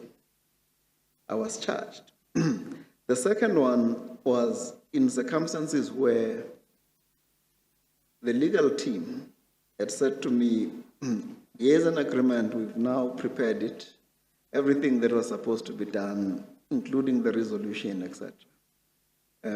Everything is in here, you just need to sign this. It was a 244-page document. I was then charged that there was a missing paragraph in the 244-page document that I thought was there but was not there. Having regard to input and advice from the legal team who drew it, who were always aware and had been aware for some time that this was how things were going to happen. We had remedied that at some point. At a later date, we remedied it. But on the eve of the appointment of a GCE at Transnet, it was pulled out. It was pulled back. We'd remedied this thing in 2008, and nothing was said about it. But in February of 2009, when there was a new GCE that needed to be appointed, they then said, hey, by the way, you'd signed that agreement, and you never, there was this paragraph that was missing in this 244-page document. There had never been a CEO in Transnet who was charged and disciplined for the actions of his employees. Alternatively, there had never been a CEO in Transnet who was not informed by the internal auditors that this is actually what is happening, so that I could be able to remedy this particular issue. So when we're having the settlement discussions, we also have regard to the unfairness that had been visited on me. We're having regard to whether or not I should have been charged in the first place. Although I said yes, I had been negligent in not actually having done 1, 2, 3. However, it was glaring to everybody that it was not willful negligence. It was glaring to everybody that I had not been dishonest. It was glaring to everybody that no fraud had been committed or perpetuated by me. So we were having these discussions and then saying, what is the most appropriate way to try and restore me? Mkhwanazi had been in Transnet, he knew about these processes, that there are condonations that take place. In fact, that board, if I would give you an example, there'd even been a company that had been appointed on the pipeline, the new multi-product pipeline in Transnet, which had been appointed irregularly. They had spent 1.7 billion. They'd gone to that board, they'd been paid the 1.7 billion when they'd been irregularly appointed, which means the contract was not kosher, and the cost had gone up to 3.2 billion. And they had to condone those actions that had taken place. And here was Gama, who had exceeded his authority by 4 million rand. In circumstances where he had been misled into thinking that these employees had actually implemented what he had asked them to implement, which was to go out on a tender process for the security services. And which they perpetuated to the last day to say, yes, we've gone out on tender. And I then, because I was in a hurry, I don't get time to actually sit down and look at it, and I'm thinking that they've done what I'd asked them to do. I just look at the last page, and as a result of that, I become this negligent person. So those were the circumstances in which we were negotiating. There was a list, I think, of about 42 condemnations that had taken place, during that period. This thing of me being charged, Chair, they were looking for anything in order to charge me. And when Mkhwanazi and myself were having this discussion,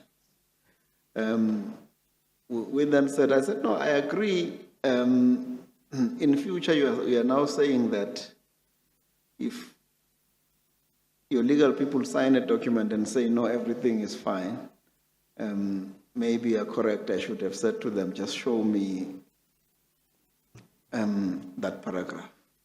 But these are people that we trusted their bona fides. We trusted their intent. There wasn't anything that we would lose. In fact, we had everything to gain in terms of building the 50 like new at the transit facilities, because we were pursuing a project, Chair, where we wanted Transnet to eventually manufacture its own locomotive. So there were a lot of things that we wanted to learn. But then the people at Transnet Engineering who were supposed to have cooperated in terms of helping us with that, they did not make the premises available. So it was a whole context. It was all of those factors Yeah, it was all of those factors that said it is most appropriate to revisit this thing, to make sure that the unfairness and the harm and the hurt that had gone through as a result be restored. So we were having this discussion, and it took many days, but we were quite thorough and methodical about it. Of course, against what you have said, in support of saying there was unfairness, that's how you argued your case to Mr. Mkhwanazi.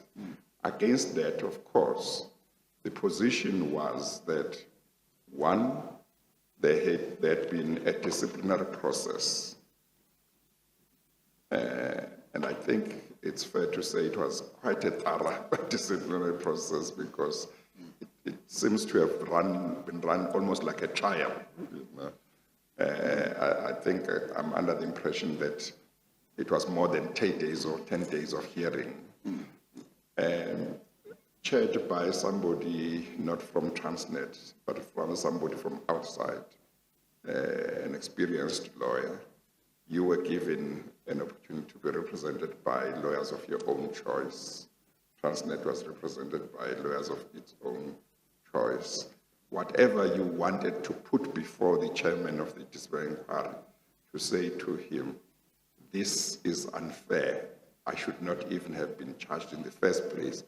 All of those arguments, you had had a chance to put them before the chairman. And this chairman had made findings against you.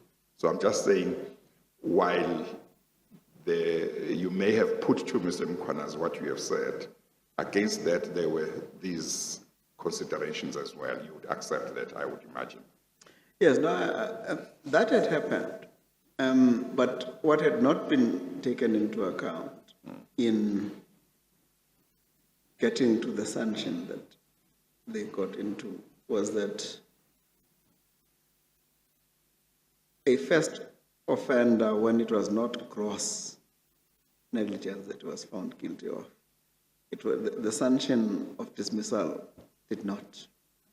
Was too harsh. Yes, it did not apply in terms of Transnet's own code of good practice.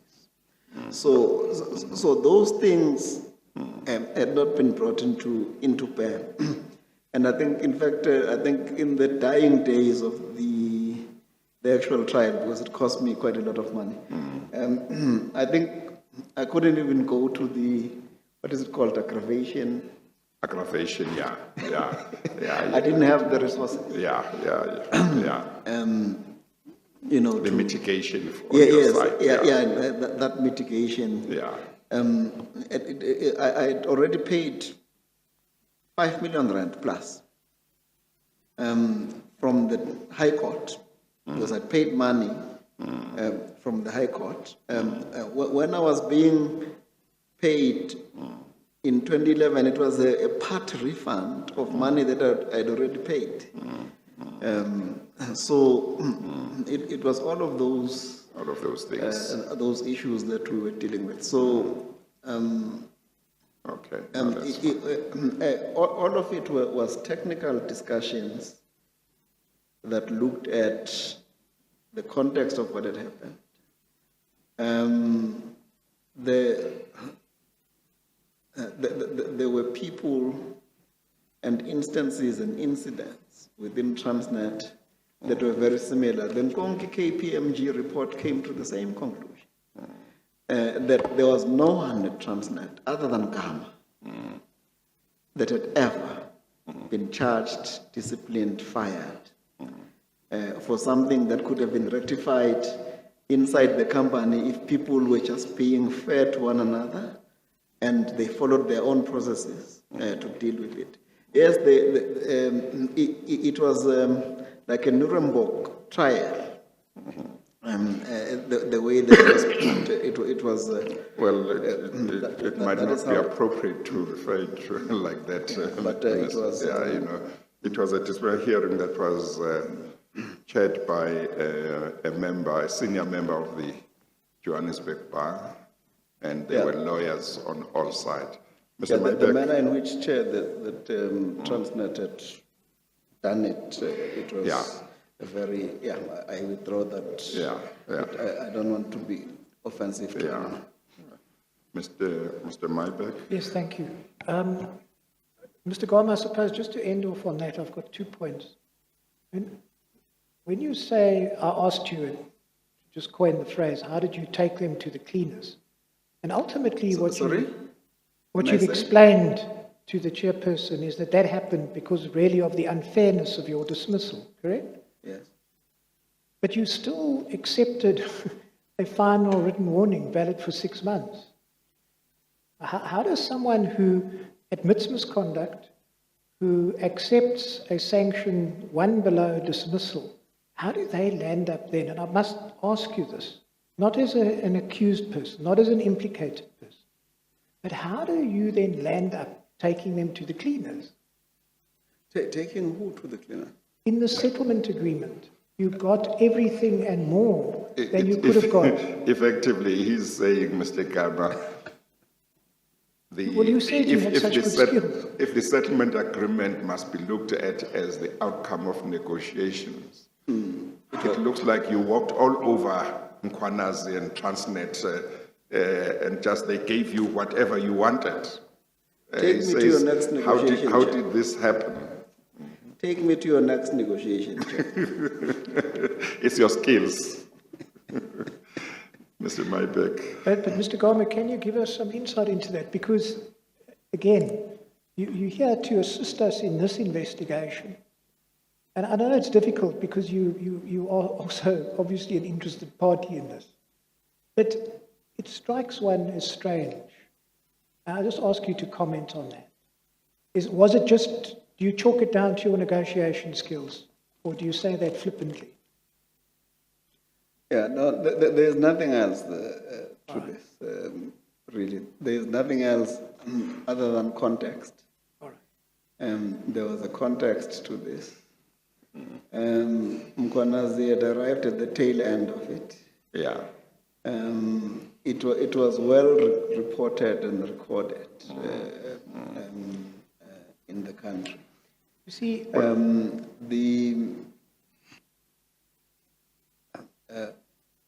The settlement agreement is really an indication of the intent to restore.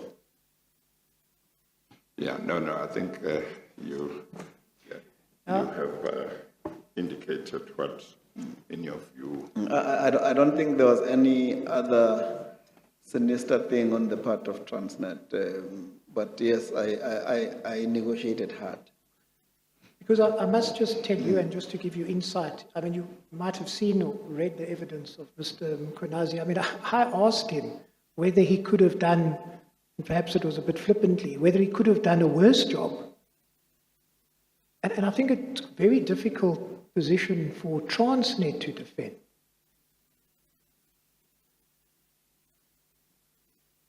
I don't know. As I said, it was an issue for them on my part that I think they understood the unfairness, they understood the inequity, they understood the pain. Much better than the chairperson of this inquiry, I would imagine you would say. Yes, the chairperson of the disciplinary inquiry had done whatever that they had to do within the context of what they've been given. But with them, if I say to you, this is a matter where I probably should never have been charged in the first place because it could have been fixed through processes that existed in the company. In circumstances where I was not being provided with full information in terms of what was going on until at the disciplinary hearing. And even at the disciplinary hearing, I still did not have all of the information that I required to be able to defend myself properly. So, Mr. Gama, Sorry? Mr. Chair, there is an important aspect I wish to raise, and it's not my purpose to suggest that you're being misled, but but to make an emotive statement to the effect of Transnet couldn't have done a worse job, it's not correct.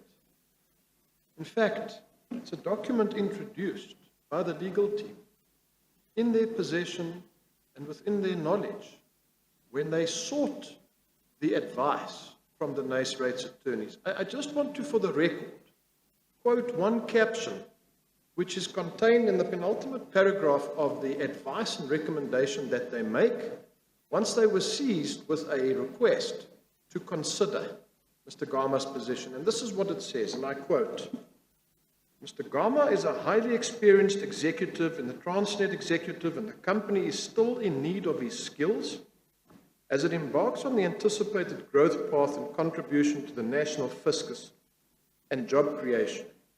And then the final paragraph, the solution to the problem at hand was simply this. This is the recommendation. The solution is the proposed settlement. Now, in fairness to my client, how can Mr. Myburgh put such an outrageous statement to him, it couldn't have done a worse job, when the Commission's in possession of this document that explains the rationale for the settlement agreement from its own attorneys, with respect? You will get a chance, if you wish to make use of it, to re-examine Mr. Gama, and then you can raise such matters. Just want things to be put in perspective and objectively to my client. Yes. Thank you, Mr. Chair. But of course, you will remember that the Nace Rates provides that opinion after they have indicated that Mr. Mkhwanazi said he just needed an opinion that would motivate to enable him to take Mr. Gama back. Yeah. Okay. Mr. Myburgh. Thank you. Mr. Gama, when you were explaining to the chairperson your feelings of unfairness, and you touched on, we know, although you didn't deal with it directly, you explained the circumstances in relation to GNS, that charge, and also the circumstances in relation to 50 like new. And you explained that you and Mr. Mkhwanazi, over a period of time, dealt with that and came to an understanding in relation to how unfairly you were treated. What you don't mention at all is the fourth charge, which was that of unwarranted criticism of Transnet and its executives. And if you could perhaps go to Bundle 3, Exhibit 16.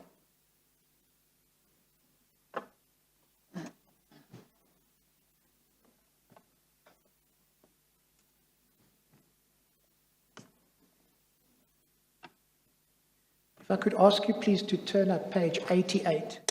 88.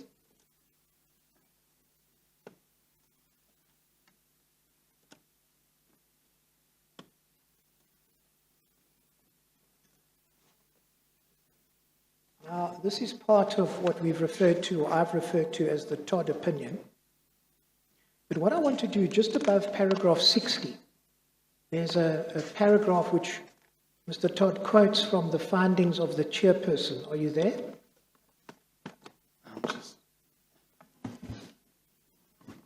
So just above 60, that last paragraph of the quote, this is an extract from the chairperson's findings on sanction. Transnet submits that no employment relationship can continue to exist in the circumstances of this public attack on its executives and on Transnet itself.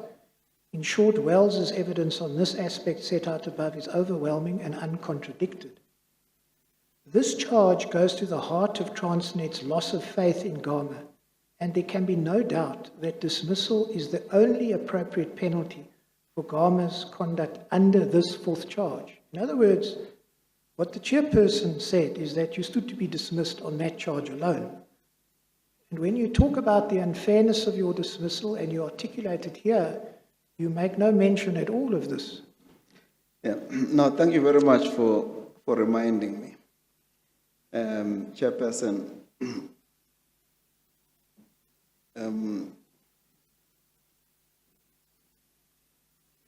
sorry, I thought it in Zulu before.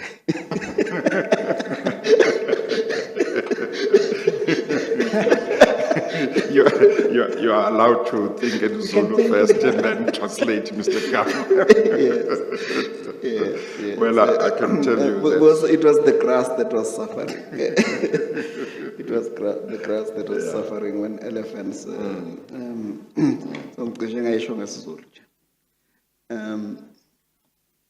So, Chairperson, what had happened here is that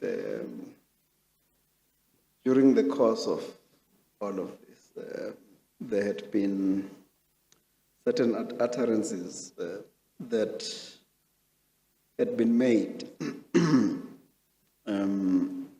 against mainly Wells. I'm sorry, did you say mainly something? Mainly Wells. Oh, Mr. Wells. Yeah. Was acting Group CEO at the time? Yes, and maybe one or two Transnet executives. These utterances were made by my legal counsel, not necessarily by myself, but I reconciled to the fact that he was my counsel, and that therefore I should take responsibility for that. After it had happened, I had apologized to Wells that it had happened in the manner in which it had happened. Wells had accepted the apology, but then went on to say that he couldn't accept the apology for the company, and that in his view, that there was therefore, what is the legal term that people use? There was a breakdown. In the employment relationship. There was a breakdown in the trust relationship, In the trust, okay. or in the employment relationship. But, Chair, in terms of that, I think there is a case. There's the law case that we could probably refer to. That breakdown applies in instances and circumstances where dishonesty has been found. In this case, there was no dishonesty that had been found. Yes, there was the altercation, words were exchanged. And as a result of that, certain pain had been caused. But it's something which we believe that did not apply to this particular set of circumstances. So when I took the final written warning, it was in circumstances where all of those things were taken into account, but also to say it would not have been a dismissible offense on its own, especially in circumstances where there was no finding of dishonesty. Yes, there was a breakdown in trust, as they indicated, but it was not a dismissible. The sanction of dismissal on its own could not have held. Mr. Gama? I would probably, if go back to that law and indicate some more if you wanted to, but it was my and our belief that that breakdown could not have resulted, especially in circumstances where it was not myself that had actually made whatever those utterances were. But I did reconcile to it to say it was my legal counsel, and I accepted that, and as a consequence of that, I offered an apology to Wells. Mr. Mayor. Mr. Gama, there's a lot of labor lawyers in this room. There's a what? There are a lot of labor lawyers in this room, as you may know. And if you, I don't think you're going to persuade them that in terms of labor law, the employment relationship is only broken down if you act dishonestly. That's by no means the law. So that's the first proposition. The second proposition, which I found I want to ask you about, is you say, well, we looked at this and we decided. But what about what the chairperson had found? A highly respected senior counsel who knows of labor law. When you say, we just decided, how did that happen? And the third thing I want to put to you is if you're talking about you and Mr. Mkhwanazi said many times that he in fact forgot completely about this charge. He never ever considered it, and in fact he conceded that if he had, then that in itself was sufficient to sustain your dismissal and ought to have caused you not to be reinstated. Yes, he said that. No, he may have said that, but Mr. Mkhwanazi doesn't even know what had been said in terms of those words, those discussions, because he had not been there when it happened.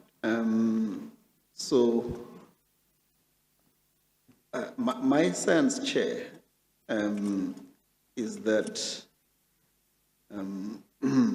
it's always difficult for me to revisit that time period in my life. But my sense is, Chair,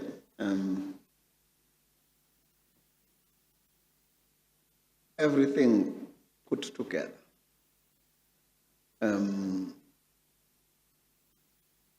we discussed it, we negotiated. I took responsibility,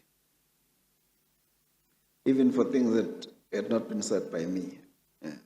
I took that responsibility. I went further.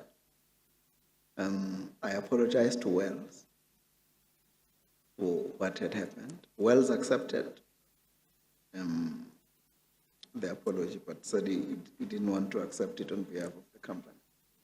But he accepted it personally. So I'm just saying all of those things taken together. And I think in the middle of a negotiation, it's very difficult for me to say what was on my opposite side's mind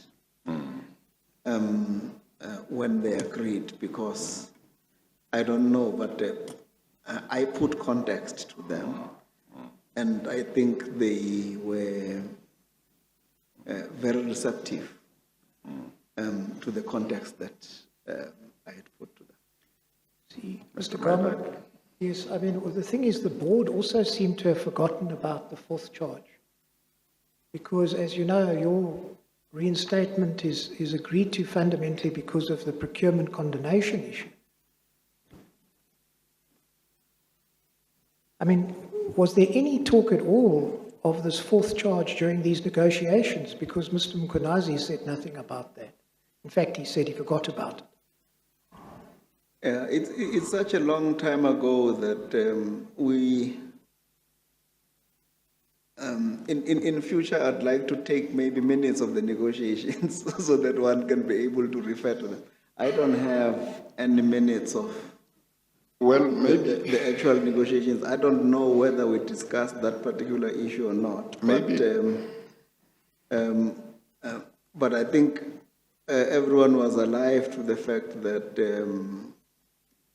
I'd actually offered an apology to Mr. Wells. Maybe it would be fair, would it not be, to say that maybe all of you forgot about that particular charge, because Mr. Mkhwanazi, according to Mr. Maibek, and I think he's right, said he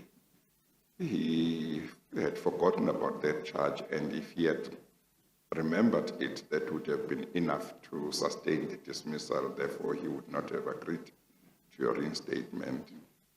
And when it comes to you, when you were relaying to me what you were discussing with him, my impression was that you were also focusing, when you were giving your evidence, you were focusing on that procurement one, not on this one. So It's it may be possible, fair Chair. that all of you, for whatever reason, didn't focus on this one. Yeah, I can't remember, sir, Chair. I think I would go along with your proposition, Chair, that we probably did not Yeah, put too much focus on it. yeah. Mr. Myberg. Thank you. Can we please go back to the settlement agreement? Bundle 1, BB 15, page 38.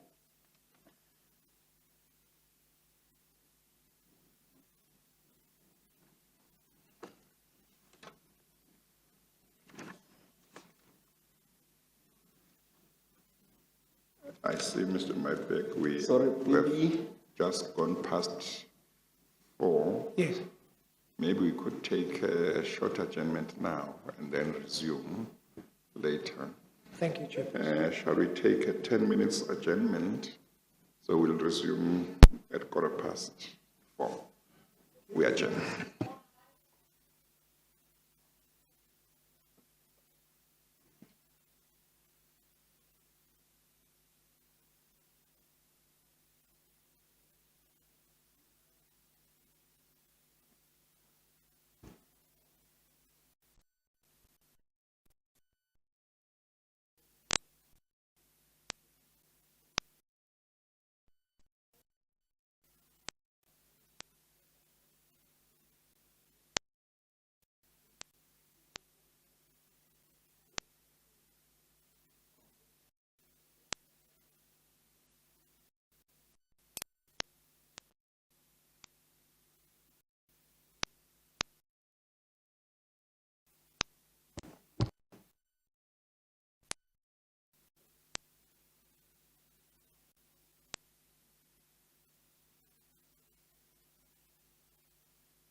let's continue.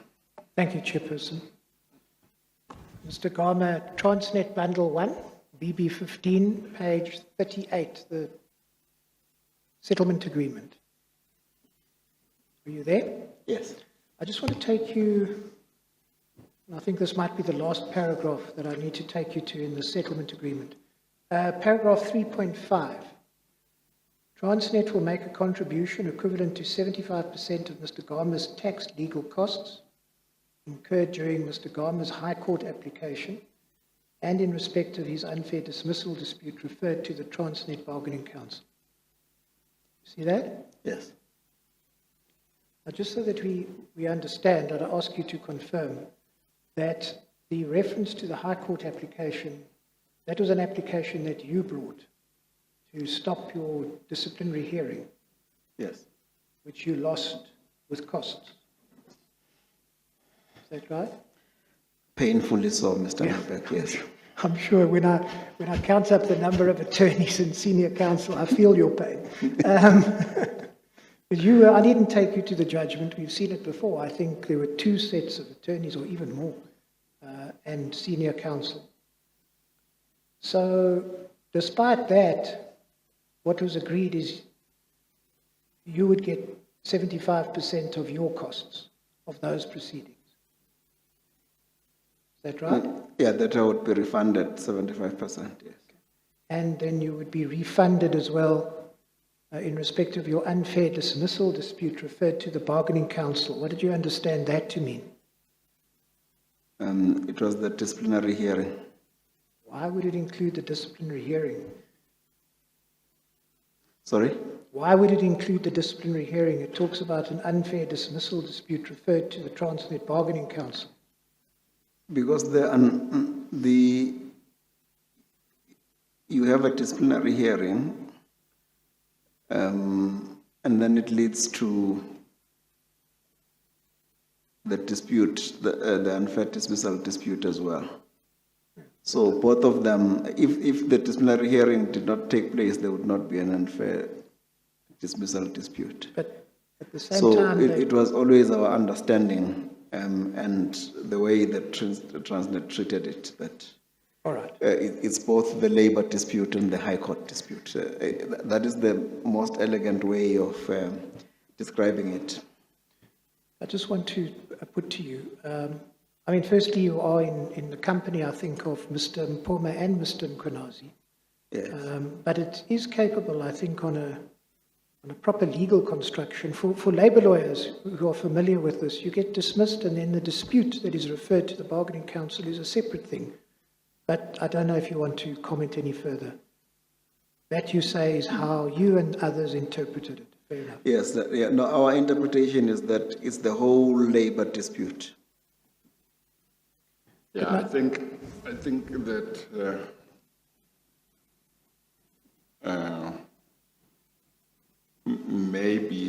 maybe there is room for non-lawyers, maybe not non-lawyers in general, maybe non-labor lawyers, I'm not sure, to understand it in that way.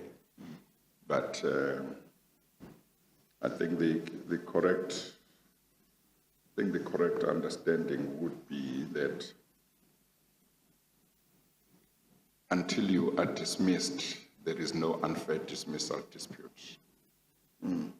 Yeah.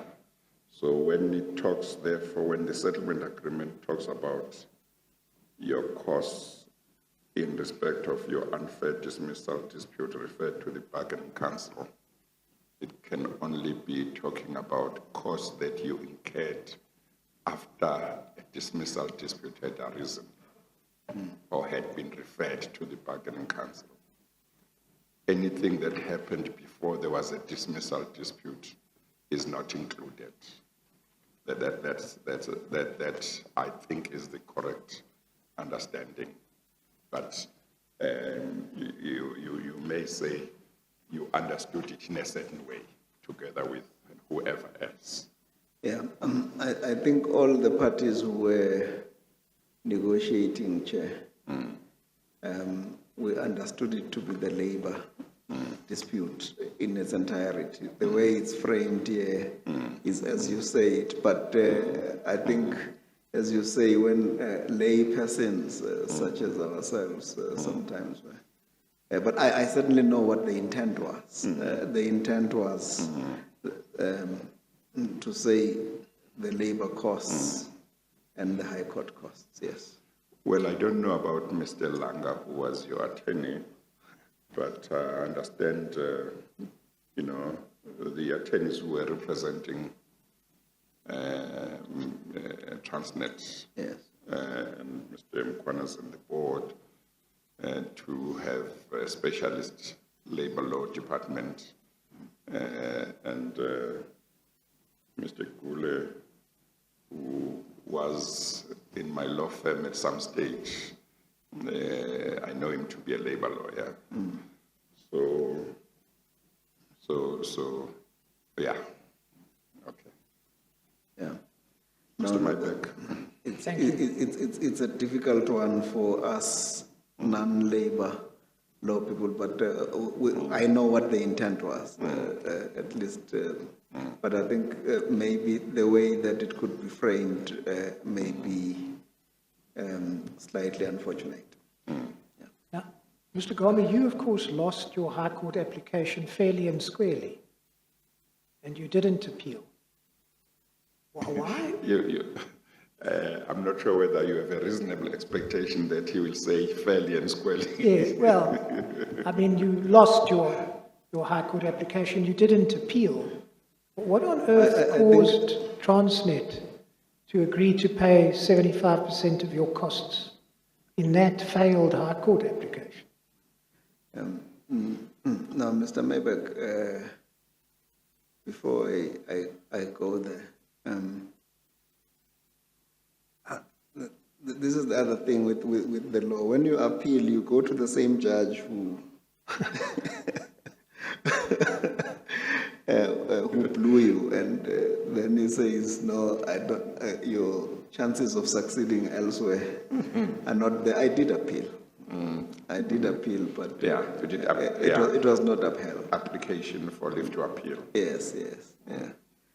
I did ask for that application for leave to appeal, but it was exactly the same judge that we went to. But that's what I don't understand, because when the judge says, well, I gave you my verdict, no other judge will give you any other verdict. But of course, Mr. Gama, you do know that many of appeals that happen because the same judge who found against you, whoever appeals, said, well, I'll give you the right to appeal against my judgment. Yeah. And sometimes they are successful in their appeal, sometimes they are not. So the system does work. Yeah, somebody was saying to me, you should have gone to the labor court. You were in the wrong court. So it's But Mr. Gama, what caused Transnet, from your perspective, to agree to this in circumstances where they had won that application? And it was separate from these proceedings, the labor court proceedings, or labor proceedings, as you call it.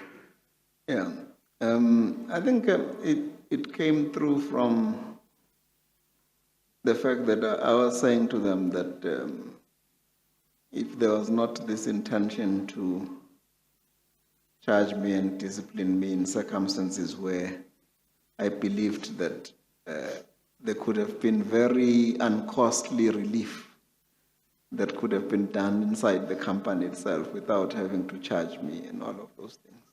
It was really that context that permeated to say, I only really went to court because I had nowhere else to turn. I mean, I don't think people go to court because they want to go to court. If I can get relief on a matter through mediation and a discussion, that's always my preference. We only go to court because we are no longer talking.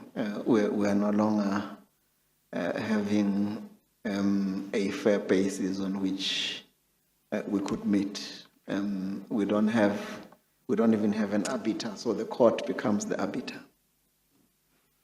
Mr. Mybeck, Yes, thank you. are you moving away from this cost issue? Yes, I am. Yeah. No, I just want to say, Mr. Gama, this settlement agreement, including this part, is one of those things that makes one say, what was going on with the board? Because when they entered into this settlement agreement with you, this High Court application had long been finalized and dusted, and your application for leave to appeal had been dismissed. There was no risk of it being resuscitated, as I understand the position. It was something that had happened quite some time earlier, and they had won. And the court had said, you must pay their costs. Now, they are only faced with a labor dispute, where you have referred an unfair dismissal dispute to the bargaining council. There was no way that the result of the bargaining council, the dispute in the bargaining council, could result in the bargaining council reversing the High Court order about the costs. The court had said, you must pay them costs. There was no risk of that being changed. So one would have expected that they would, if you ever raise that issue, they would say, look, that is finalized, you had an opportunity to appeal, you failed, we are not entertaining that. That's been finalized. We can talk about only this dismissal, this dispute, because this one is still pending. You see. Now, not only, the one option may have been that they say, okay, we are not going to enforce our cost order against you, even though we have a right to do so. Even that would have been problematic.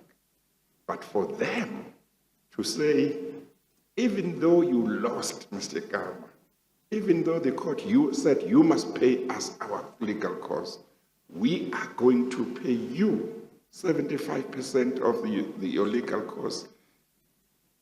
It's just something unthinkable. It's difficult to understand to those to many lawyers, you know, who know how these things how matters get settled. So it's one of those things, and you might not be able to explain it, you know, because as you said earlier on, you were not in their mind when you were negotiating, but you might be able to say, well, I think it's what I've already told you, Chair, about the unfairness and so on and so on. There was nothing else that I put. But it's one of those things that are just difficult to explain, and I think Mr. Mkhwanazi had difficulty in explaining it himself. So you might be able to say, Chair, I can't say anything, but I understand what you're saying, but, you know, the board must explain itself. Yeah. No, Chair, I do understand.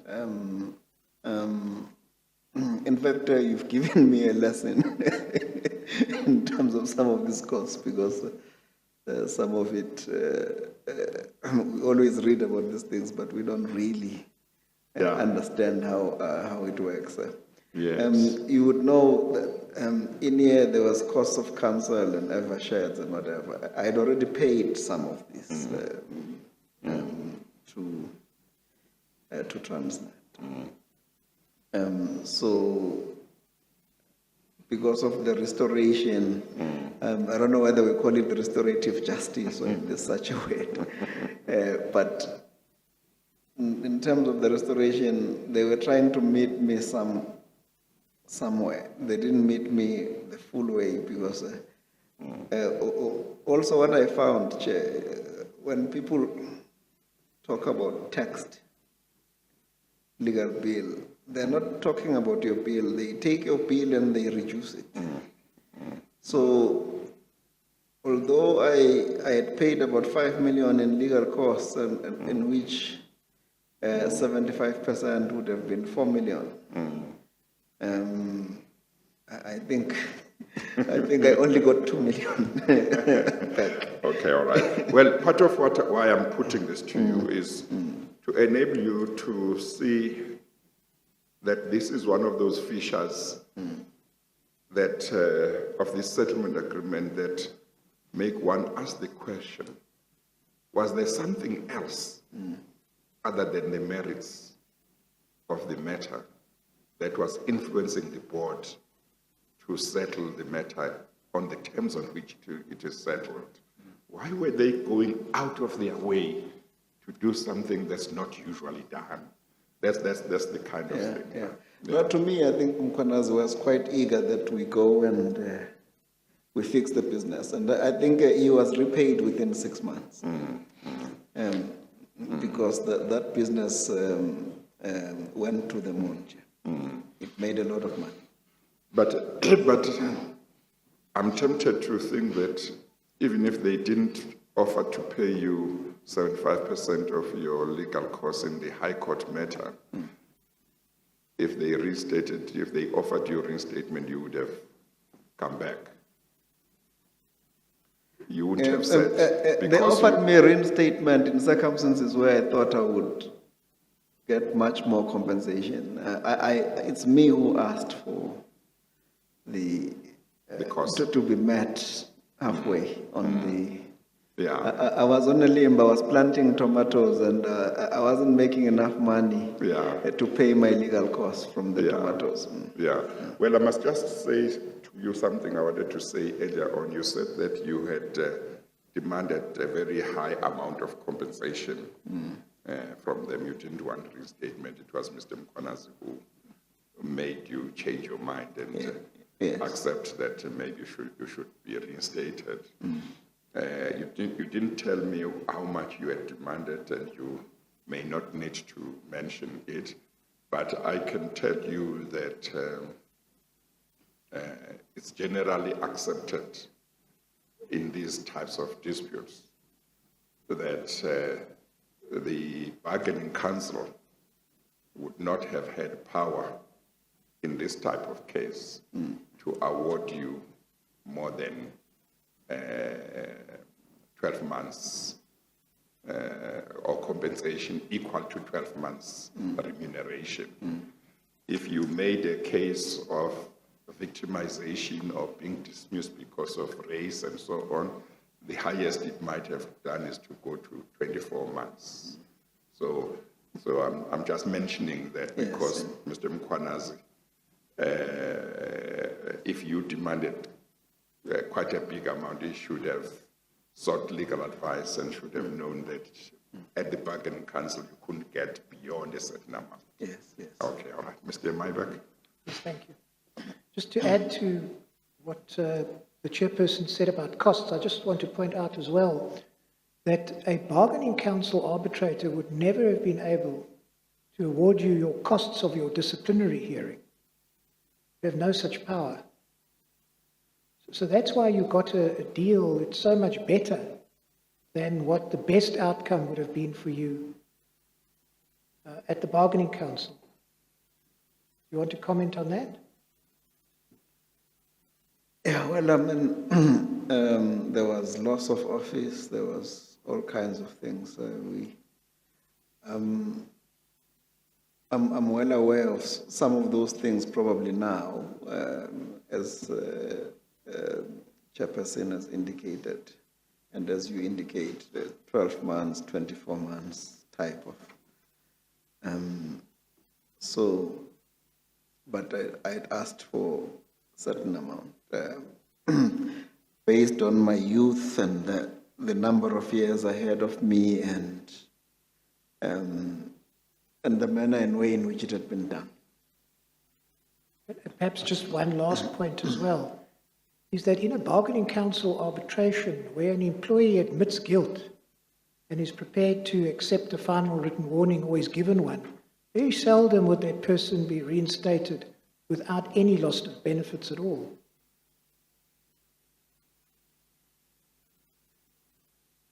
Well, we were not at the bargaining council. We had a negotiation. As I say to you, we negotiated, and this document is the result of that negotiation. At the moment, you are giving me a masterclass on labor issues that I've always relied on other people. See, I suppose in a way, now you understand that these were probably questions that might have been harder for Mr. Mkhwanazi to answer than for you, because you say you are on the other side of the table. But you understand how they require an interrogation, certainly from Transnet's perspective. I'm going to turn to a different topic, and I just want to outline for you 7 concessions that Mr. Mkhwanazi made in relation to the decision to reinstate you. The first one was that he accepted, Mr. Gama, you might have seen this, that fundamentally what led the board to reinstate you was that Mr. Mkhwanazi told them that he had a list of contraventions comparable to your case that were condoned. He accepted that was fundamentally the cause of the decision to reinstate you. And the concession that he made is he accepted that was wrong. He accepted that your case was actually not comparable to those on the list. Want to comment on that? Yeah, he shouldn't have considered to that, because it was comparable. I don't think he should have considered to that, but maybe it was late in the afternoon and he was tired. The second concession that he made is that the board could not have come to your assistance on the grounds of condonation because you never applied for it. Yeah, I couldn't apply for condonation in circumstances where the information was not being given to me. I think I've indicated that to Chairperson earlier today, that this one was like going to war and you just have a knife and your other hand is tied at the back and you know that you have to fight, but you're not sure what it is that you're fighting. It was a bit fuzzy. But I'm sorry, at a certain stage, whether before the disciplinary hearing started or during the disciplinary hearing, you became aware that you were charged with something that could be taken care of if you initiated or requested or applied for condonation, isn't it? That's correct. Yes. Is it not true that you didn't initiate that even if you got to know it late? Because as long as you had not been dismissed, you remained an employee of the company, and therefore you should have been able to say, well, now that I know that this is something that can be condoned, I'm initiating the condonation process. Yeah. And let them refuse it if they refuse it. But you initiate. Yeah, no, the Chair, that could have been done, except that when you are suspended, Chair, you don't come to work. You go to your case. That's all you do. So it was during my suspension that I was now given the information, and I was being given the bundles like this to say, here is the information. And that's when you can then say, oh, okay, now I have the information, now I know what I should have done. But why didn't you give me the information? So, but at that time, there's nothing that you could do. By the time I came back to the company, the contract itself had long expired or been cancelled. So it wasn't, it was no longer, so there isn't a condemnation that you go and ask for, because it was no longer in place. That contract had been cancelled or it had expired. I think it was cancelled in January of 2010. I only came back in February Yeah. of 2011, so it's No, 13 no, I months think, later. after you had been dismissed, I don't think it would have applied, the Yes, issue of condonation, yeah. you know. So if before I'd been charged, that's why I was saying I would not have been charged if I had been told what was going on. Yes. Yeah. Yes, but you accept the point, don't you, that even if you got to know this while the disciplinary process was on, you had the opportunity, nobody could prevent you, you were still an employee of the company, to say, now that I know that you are charging me with something that could be condoned, and the policies of the company allow me to apply for condonation, I'm now applying, let's postpone this disciplinary hearing pending the outcome of my condonation application. And then you put all the motivation you could put to them and see how they could dismiss it in the light of the evidence that you say there was. Yeah. If one could remedy the situation like that, one could have done that. But this is a situation where people say, no, we've now been charged, you must just deal with this. But all you can raise is that, no, but you are being inconsistent in the manner and way in which you do things. Because if you had told, because like I said to you, Chair, before, these types of things, that we've got a system of internal controls in the company. The part of the system of internal controls is that the internal audit, if there's such a thing, they will pick it up. And then they will alert you. And then you are able to deal with it. With this one, the internal auditors were used as forensic auditors to investigate a case where I had to be charged.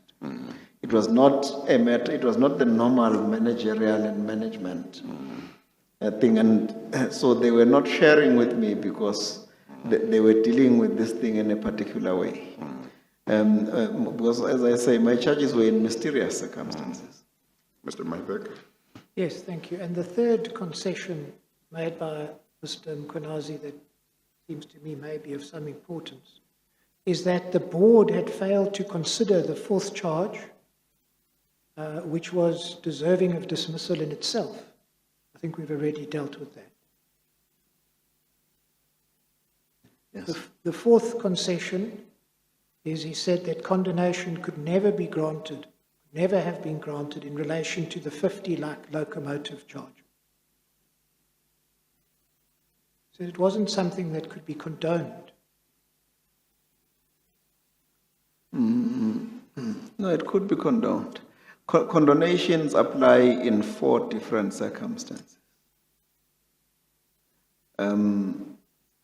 You ask for a condonation where you've paid some monies without a contract being in place.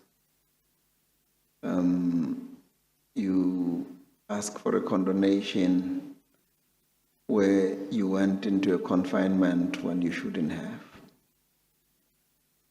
You apply for a condonation where you enter into a contract for a longer period than it should be.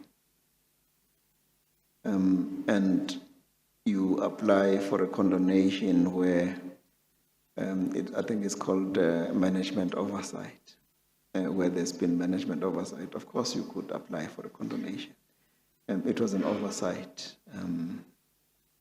matter. And as soon as it gets picked up, the most important thing is that in management, it's a dynamic situation. Things happen. It's what you do as soon as you know what is happening that is important. But you can't do anything if you don't know. And this one, as I said, it had been cured. In 2008, by August 2008, we had cured this. Now, you will even see when they were presenting the evidence, they were saying, no, we know that this thing has been cured, but we now went out of our way to find out how it could have happened. Who should we hold responsible for it? That is what happened on the 50 like new. And he also conceded that the third charge, that it would have been inappropriate to grant condonation in respect of the GNS charge. Your case was there was a fraud that was committed on me. And you were found to have acted negligently by, seems, having signed effectively blind document. There was a misrepresentation that was made to me. And I signed a document in circumstances where I was not aware that they had abandoned the actual tender process that I had asked them to follow.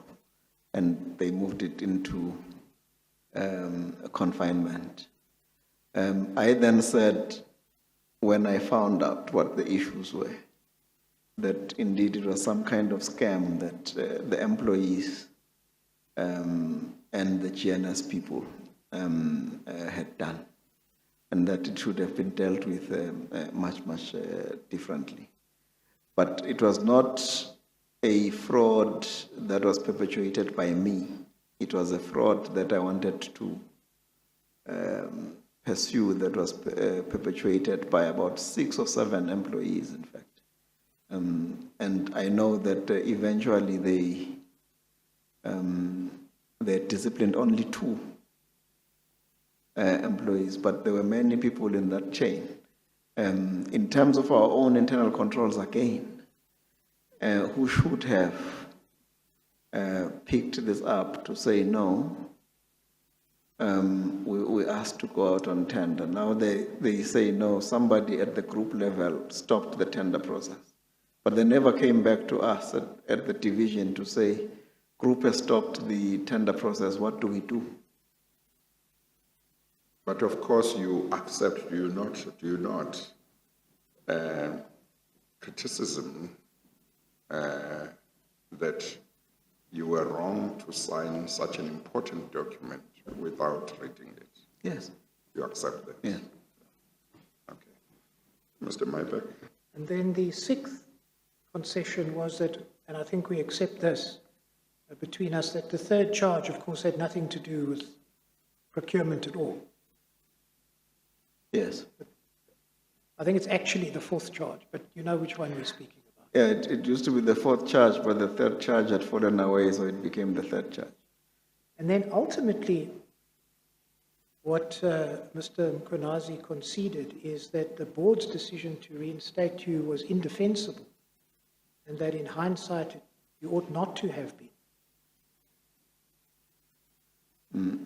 I don't know what other board members would say, because they had applied their minds. So I don't know if other board members would agree to his concession.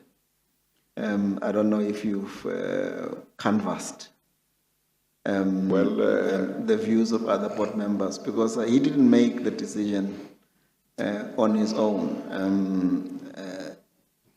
And I think when you've got more minds dealing with the matter, it assists you in terms of getting that input. So I don't know if other board members of Transnet would agree with Mr. Mkhwanazi, but I think it's neither here nor there. It's what he says. I can't disagree with what he says. I don't know the context and the circumstances under which he says that. The important thing, I think, is that he accepts, Mr. Gama, that fundamentally what led the board to reinstate you was that he told the board that he's got a list of similar contraventions, which he accepted was wrong. I mean, we know as a matter of fact, if you go to the minute, we know who, I think you perhaps remember better than me, was it a unanimous decision of the board to reinstate you? You can have a look at the minutes. So we accept that there was that decision. Of course, Mr. Mkhwanazi came here and he gave evidence and we dealt only with him. But I'm quite sure we know that other board members supported this decision. But only he was... Maybe what we can tell Mr. Gama as well, Mr. Maibek, is that before Mr. Mkhwanazi came to give evidence in the commission about this matter, he was sent correspondence from the commission, and the same correspondence was sent to many other board members of that time. Maybe all, but it might not be all, but quite a number. And one of the things that he was asked to do, and the other members of the board were asked to do, is to depose to an affidavit and deal with your reinstatement or their decision to reinstate you, and justify it, and justify the terms of the settlement agreement. There are some affidavits that the commission received from some members who, I think there may have been 2 members of the board who were against the settlement or reinstatement. Yeah, that's right. I can't remember, or 2, but the others were in favor. There are members of the board who, in their affidavits, say they think that their decision was justified.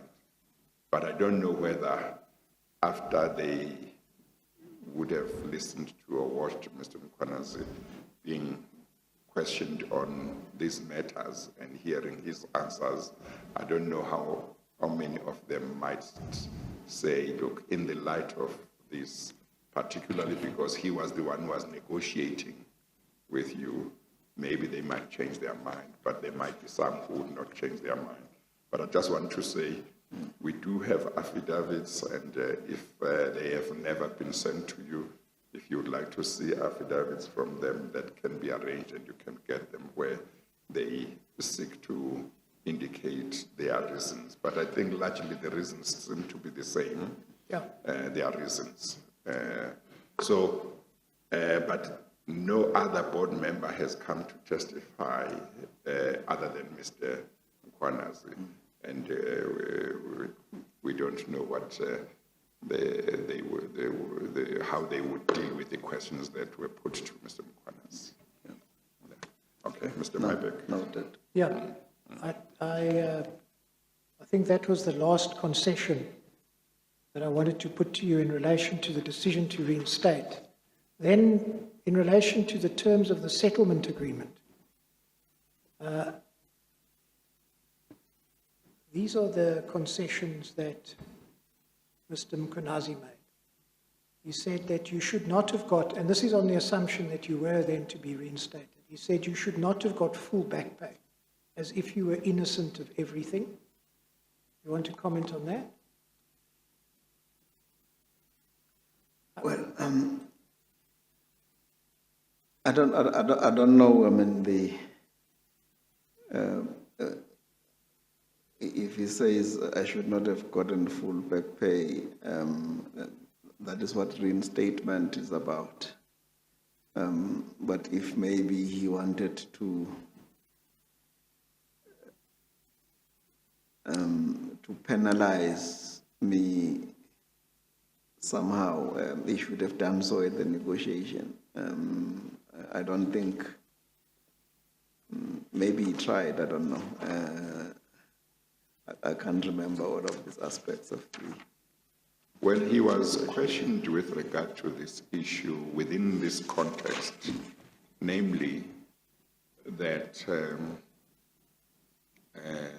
the bargaining council, if the unfair dismissal dispute had not been settled and had proceeded to the bargaining council, the bargaining council arbitrator who would have arbitrated the dispute would not have been bound to give you full back pay, even if he reinstated you. He would have had, he or she would have had power to reinstate, to give you full back pay if he or she thought that the case that you deserved that in the light of all the circumstances, but he could also have decided to make the reinstatement not to be fully retrospective.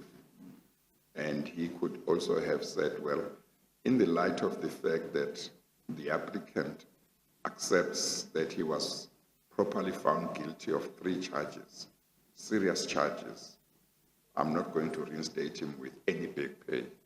I'll reinstate him only with prospectively, which means you would get no back pay and so on. Of course, it would have, other options might have been there. So that Mr. Mkhwanazi was being asked questions around this issue in the light of that. Therefore, just because you may have deserved to be reinstated, the legal regime would not have forced the arbitrator to give you full back pay. He or she would have had a wide discretion, and he would have had to take into account that you were not innocent. You yourself admitted guilt in regard to serious charges. Therefore, having regard to the need to be fair to the employer and the employee, the arbitrator may have awarded reinstatement maybe without back pay if he went the route of reinstatement. That was the context. Yeah. Yes, no, Okay. it's a moot point, Chair.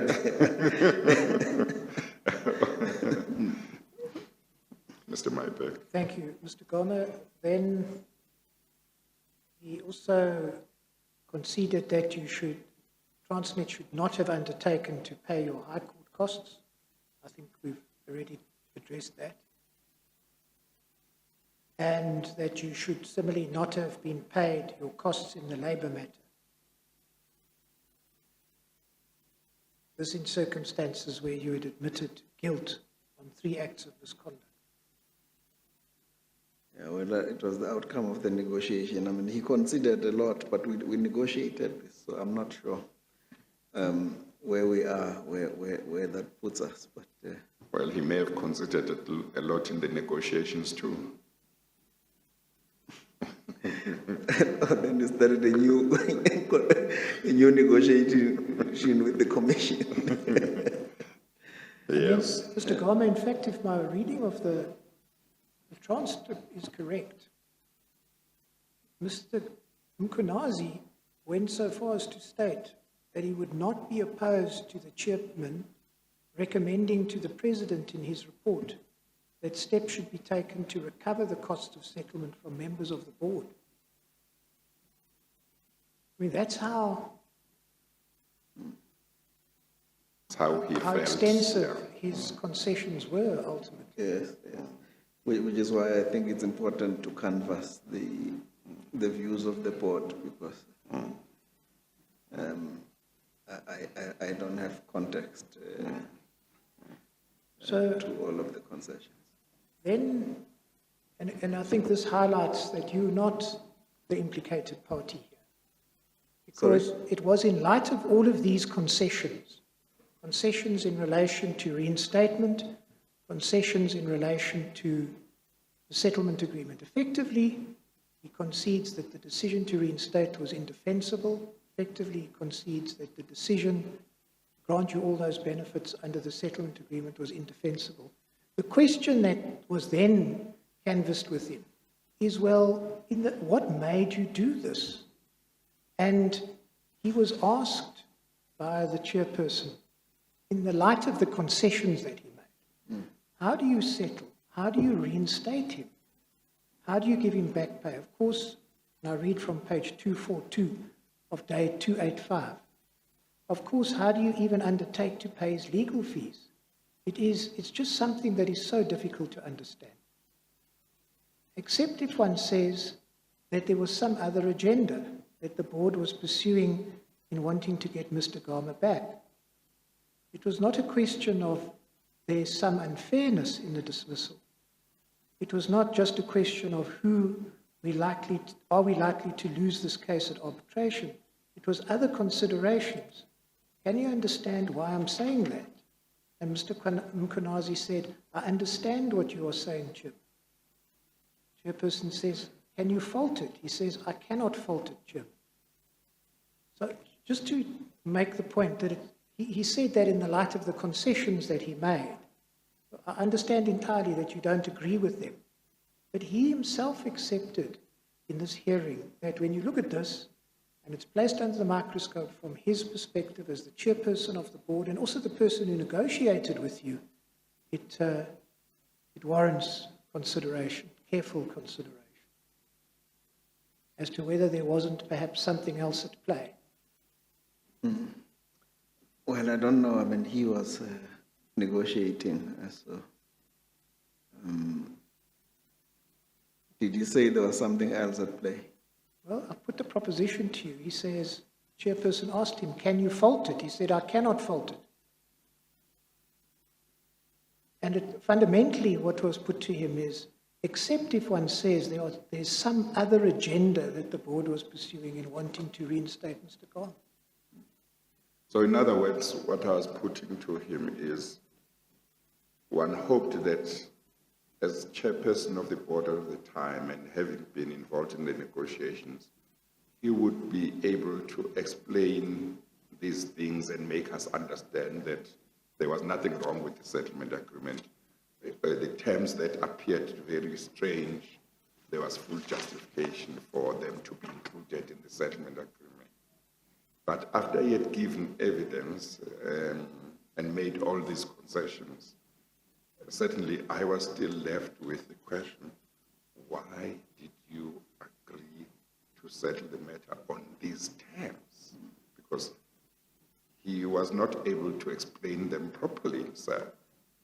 And then I was saying, well, to the extent that we seek to establish why it is that Mr. Gama was reinstated in the first place and restated on these terms, the question still remains.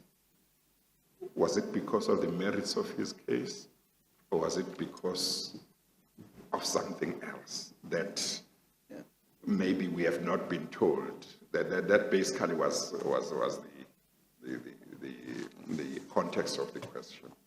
Yeah. And you might not be able to say much about that. Yes, Chair. Thank you very much. I might not be able to say much about it, except I think I've said much and enough in terms of The negotiations. the fact that even the charging, I've talked to Chair about the context. I think he might not remember now because it's some time ago when we were negotiating. It's more than 10 years ago. He might not remember the context, but I also think that the fact that you have more than one board member is to give checks and balances in terms of decision making, and they couldn't be all. If there were 15 board members, you couldn't have had 13 of them agreeing and 2 disagree. I know that you always have somebody dissenting, but if the 13 of them had agreed, I think it's in the context of what was happening. As I said to you, no chief executive in Transnet has ever been charged for the things that I was charged for. No one. And it will remain like that. And then one day I will write a book. And I will be clearer in that book in terms of what was at play. Mr. Gama, just when you write your book, don't forget about the 4th charge, because again, you've missed it out. And Mr. Mkonazi conceded that he and all the board members, they didn't, and you see that from the minute, you reinstated because of the condonation issue. There's no consideration of the 4th charge. Yeah, we'll write that down too. Maybe I was lucky. Can I then turn to the issue of costs? And I don't want to detain you long in relation to things where we know some of the facts. You may be able to help us with a few others. Could I ask you to turn to Mr. Mpoma's affidavit? Okay, before you go there, Mr. Mybeck, Mr. Gama, I see that in clause 4 of the settlement agreement, you and Transnet agreed that the terms of this agreement would be kept confidential and would not be disclosed to any third party unless that was required by law or an order, or in order to enforce the provisions. Why did you think the terms of this settlement agreement should be confidential and not be known by third parties? This Transnet is a government entity. It's taxpayers' money that was involved in settling the matter. Why should that remain? Why should that remain confidential between the parties? It's a standard clause that we have. There was no particular discussion on it. No, it's just you don't want anyone to wake up and give this to the public and say it's just a standard clause. We have it in all settlement agreements at Transnet. To say you keep it confidential, it's an employer-employee relationship. But thing. And then if a court of law wanted to have a copy of it, we give it to them. yeah, no. I think it's And fair I think to similarly, the commission can. Yeah, it's fair to say that the clause did have something to allow for that. To say, but even if it wasn't there, when there's an order of court, then there's an order of court. It's just that particularly when the settlement agreement has some of the terms and conditions that we have talked about, which appear unusual, when you see this clause, it's like the parties didn't want anybody else to know that your reinstatement was on these terms because they are unusual. Yeah. Okay, all right. Yeah. No, all of them are. They've got the Yes. clause. Yeah. Okay. Mr. Mybeck? Thank you, DCG.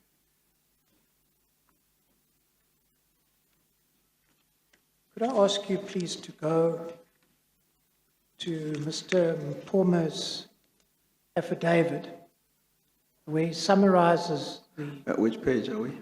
first two cost payments at Bundle 3, Exhibit BB 16, page 29. Sorry, page 31.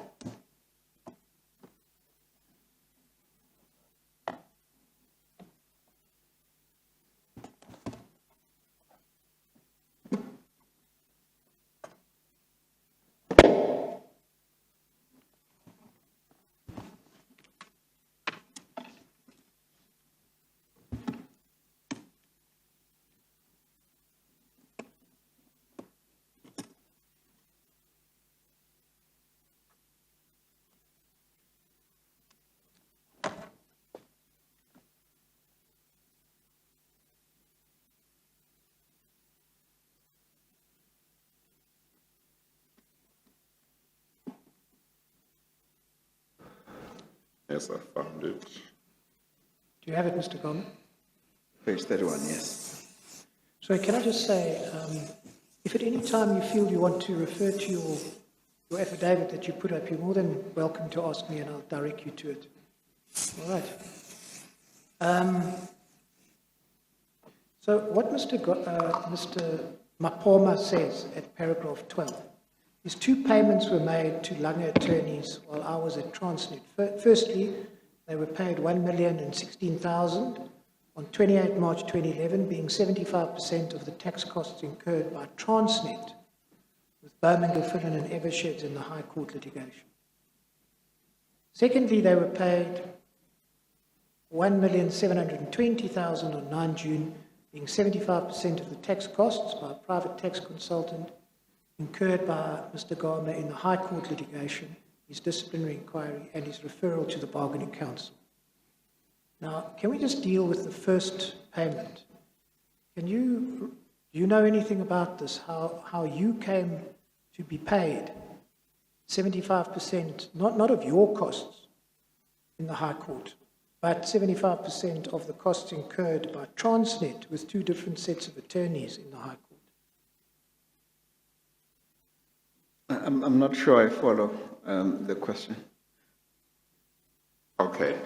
If you say it was paid, incurred by Transnet, if you're talking about the cost order, there's a cost order against me. And I paid to Transnet an amount. I think allow Mr. Mybeck to explain it to you. And I think this is 75% of that amount. Yeah, I think just allow Mr. Mybeck to explain his question to you. Well, I think before I do that, Chairman, if you don't mind, you said something which we haven't heard before.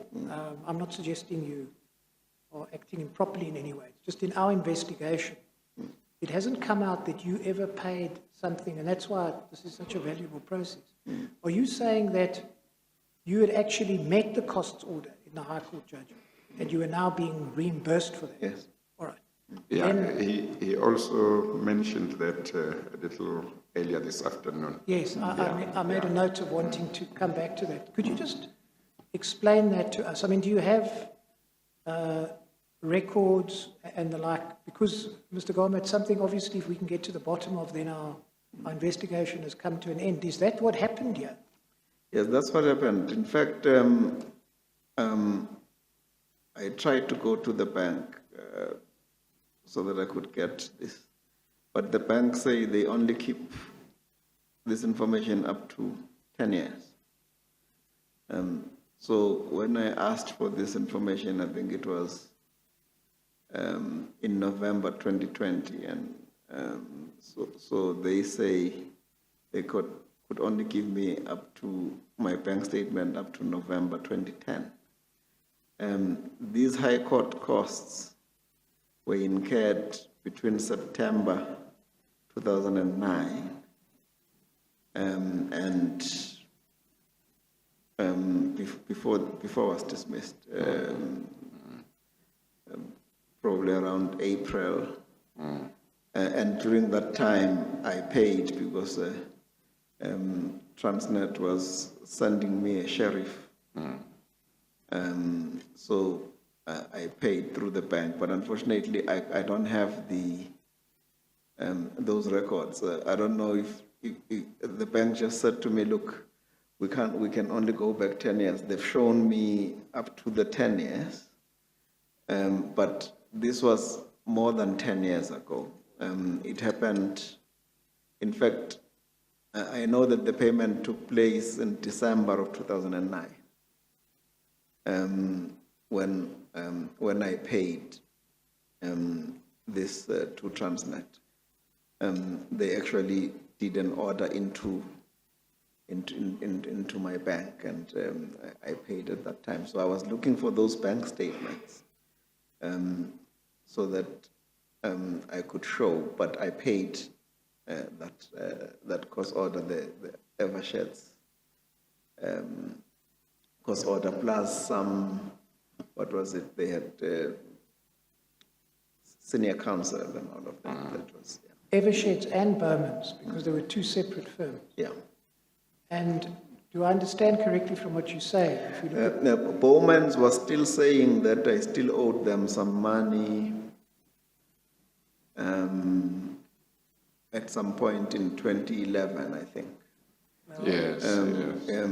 But the others... Eversheds, you had settled. No, it had been settled. Yeah. Do you remember about how much you had paid to settle Eversheds costs, including council costs? It was close to R1 million, Chair. I just can't... You can't remember the exact figure. Yes, yeah.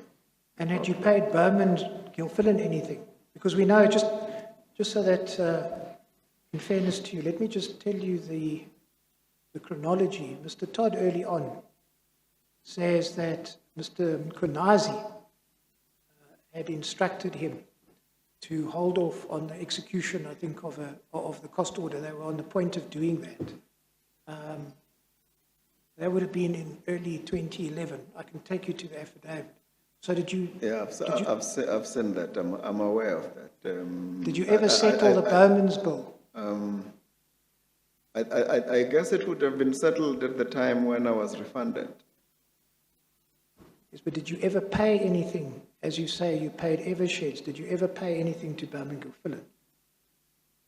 I can't remember how much they'd been paid.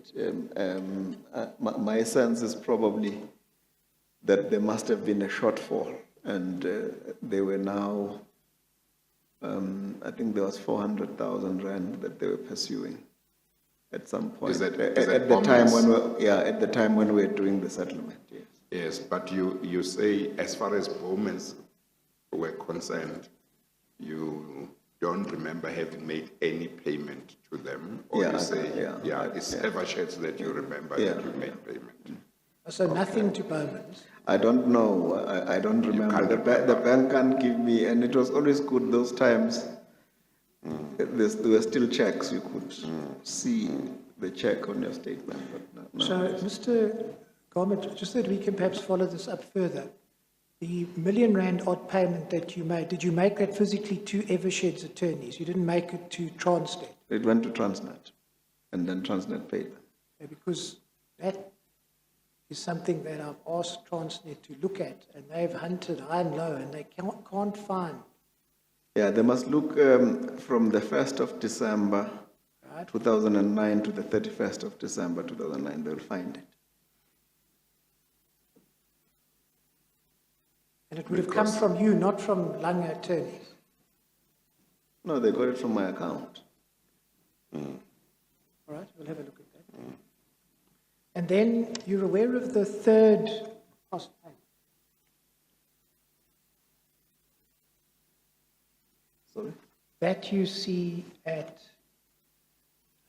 BB17, it's the next divider. Could I ask you please to turn to page 842?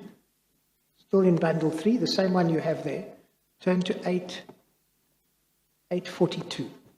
Should be right at the back almost.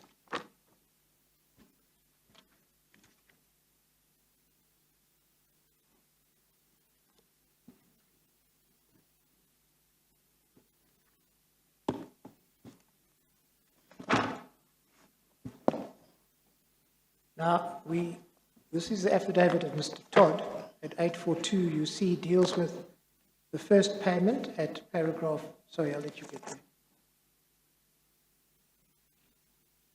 He deals at 842, paragraph 6, little a deals with the first payment, which we've dealt with. Little b deals with the second payment.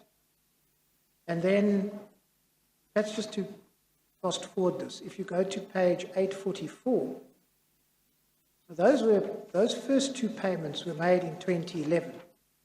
Then he deals with the fact that at 844 paragraph 7, 4 years later, in April of 2015, Transnet then made a further payment to Langa attorneys for an additional amount, you see, of 1.399 million. Do you know anything about this? No. I know that there had been some monies that Langa had been complaining very bitterly that certain monies remained outstanding for a long time, and those he had said related to his own bill. So I've seen this. I never really entangled myself with these matters. Did you ever receive this money? Sorry? Did you receive the money, or was it paid to Langa and did they keep it? No, this one was not for me. All right, so your explanation is that's really something that they need to explain, not you, as I understand. Yes. The other two payments you accept, you receive. Yes.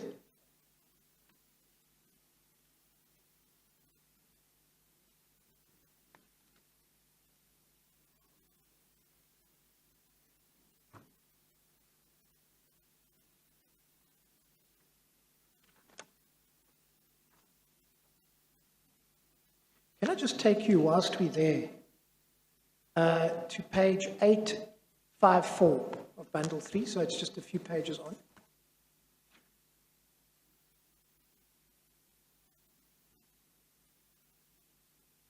This is a letter from Langa attorneys attached to Mr. Todd's affidavit. I just want to direct your attention to paragraph 2. It says that we confirm, and this deals with the issue of costs, and this particular, the third payment. We confirm that when this matter was settled, it was agreed in writing with the then Minister of Public Enterprises that the costs incurred by Mr. Gama, our client, would be borne by Transnet. It was further agreed that Transnet would contribute 75% towards the bill incurred by Mr. Gama. I just want to ask you about the statement that it was agreed with the Minister of Public Enterprises. No, I'm not aware that it was agreed with the minister. I know that it was agreed with Transnet. You any idea where your attorney might have got this from? No, you're going to have to ask him. He probably meant that Transnet is a public enterprise. I'm not sure.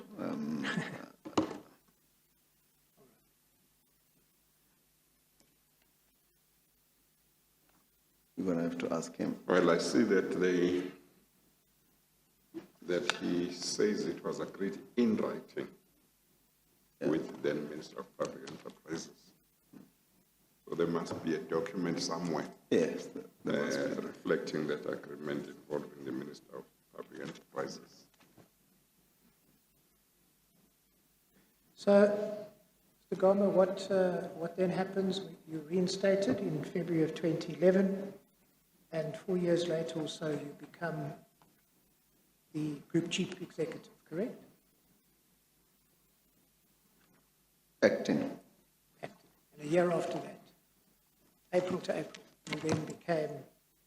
you were appointed into that position. It's been a long day. Yes. I think maybe everybody's voice has gone down except mine. I will speak up, thank you, Chief. Yeah, okay. All right. All right. Now, I want to turn to another topic, please, and that is GNS and Abalozi. Yes. Mr. Gama, I think it's important for us to look at this thing quite narrowly, and perhaps also just Sorry, we look at this thing? to look at it narrowly, and to focus really on the paragraphs where it stated in the 3.3 notice where it's alleged that you are implicated. Because a lot of the events in relation to GNS and Abalozi traversed in Mr. Todd's affidavits don't deal with you at all. So, for example, what we know is, and I'll just ask you to confirm this. Sorry, which bundle are we at now? We'll come to that now. Okay. So just let me sketch the kind of general architecture of GNS. What we know is that litigation was instituted against them. I think that might have been at a time when you were suspended or not there. Then you came back into the organization. You played a limited role, and we'll come to that. But ultimately, there was a so-called Newpin report, and what the risk committee decided, of which you weren't a member, was that the litigation, the action should be withdrawn. And then what we also know, and we dealt with this with Mr. Malefe, is that he then negotiated with Abalozi, not you, and ultimately there was a settlement concluded, and it was, I think, a process by Mr. Singh. So the risk committee you're not involved in, the settlement and the ultimate payment you're not involved in. It's just to track one or two things relative to the time that you came back into the organization until it's dealt with by the risk committee.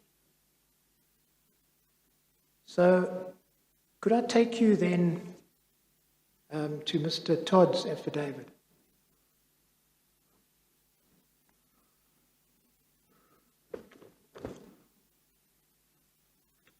I want to. Is it in bundle 3? It is in bundle 3, and if you can go to page 486 to begin with.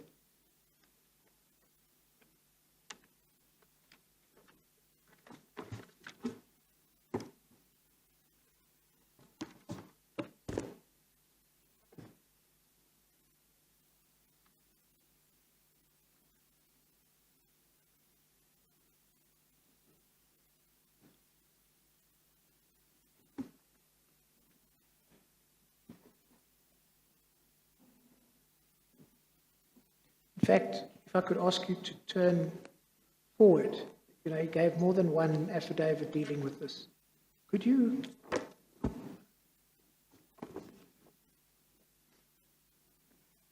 give me a second, please.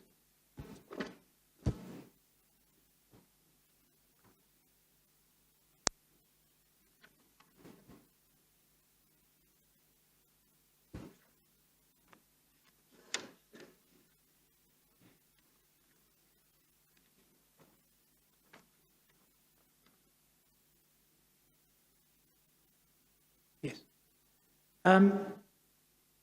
What happened, and Mr. Todd deals with this at page 63. Could you go there? Just want to get the chronology right. You will see that at Page page 63, little e. 633. Oh, so we're 63. moving away from. Yeah, we're 4. going to the beginning of that file. Still bundle 3, but 63. So you need to turn 633. 63. Oh, 63. At the beginning. Yes. Okay. Well, I want to 486. I thought you said 486. Yeah, I was also there, Chair. Yeah. Okay, so 63, paragraph little e.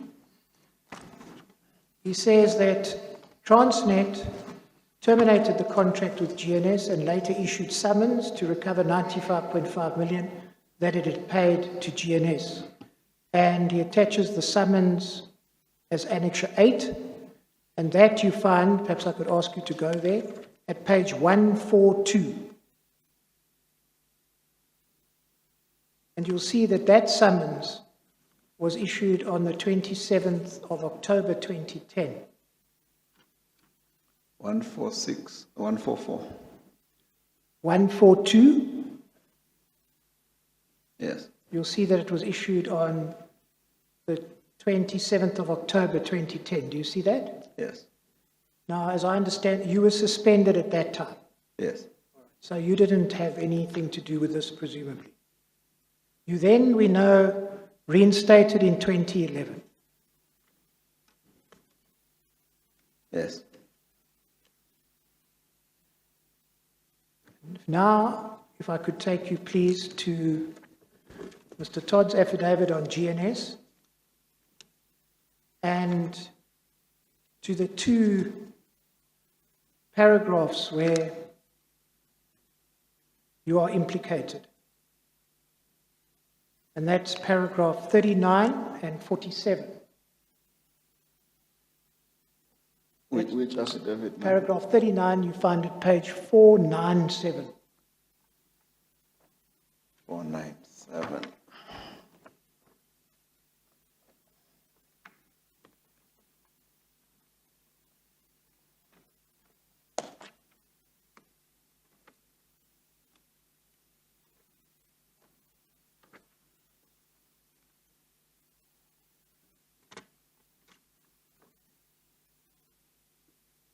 So you were in the 3.3 notice also referred to paragraphs 4, perhaps we should start there, paragraph 4 of this affidavit. I'm sorry, that's at page 486. And these are all just historical matters. Paragraph 4 at 486. He attaches a copy of the initial approved appointment of GNS, and that was signed by you on the 5th of December 2007. I take it you would agree with that. Yeah.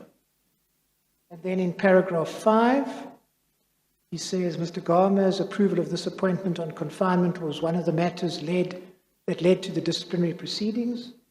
We know that that's history. And then at paragraph 6, he attaches certain transcripts, and then he summarizes them at 7, that's history. In paragraph 8, he talks about the fact that 2 people were dismissed at the Kassam inquiry. That is history. And paragraph 9, he makes the point that what then followed were civil proceedings, and I've taken you to those, instituted on 27 October 2010. So what I really want to do is then to focus just on the other 2 paragraphs mentioned in the 3.3 notice. That's paragraphs 39 and 47, and they relate to the time that when you came back into the organization. Sorry, it's a bit of a long-winded introduction, but you follow what I'm saying. 39 is at page 497, bundle 3.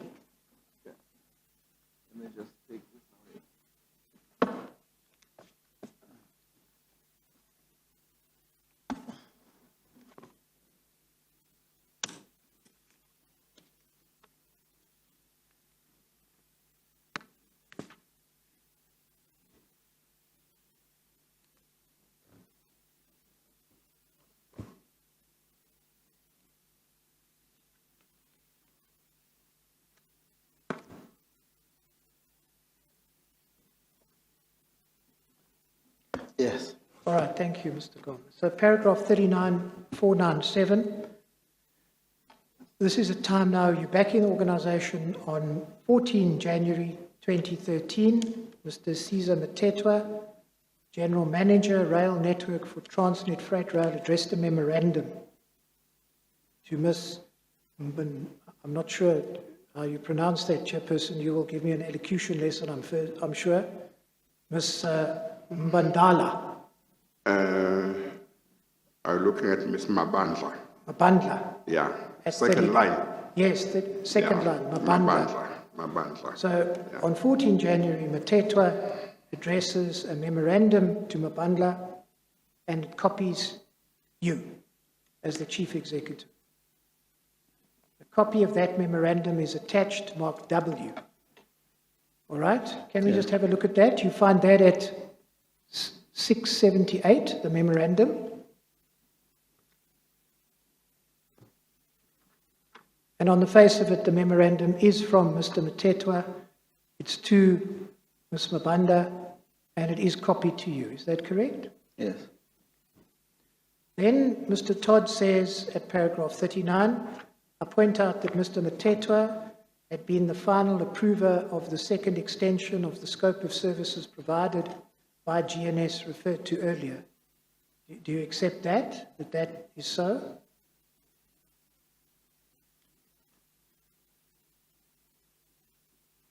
That is an annexure what? Annexure O. Where is that annexure? Okay, if you give me a second.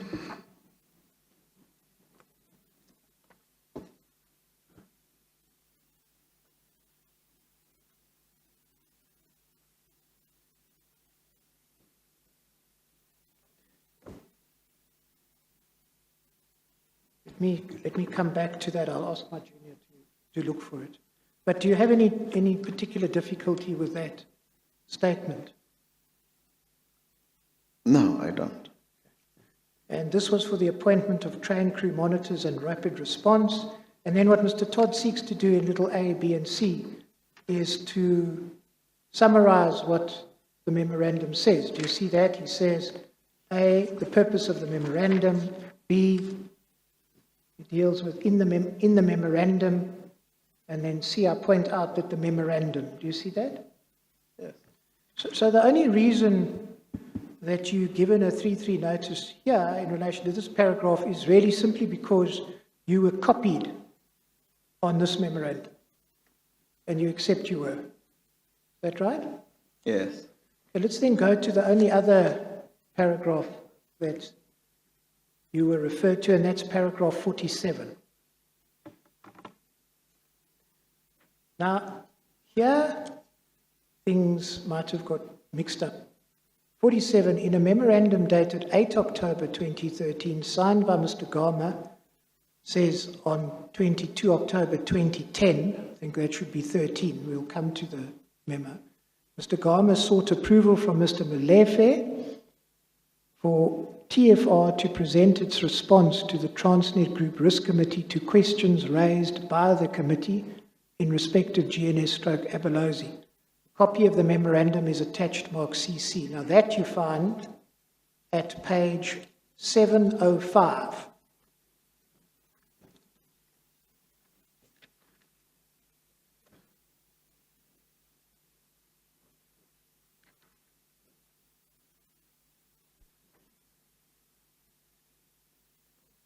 Yes. And do you accept that that's the memorandum at 705?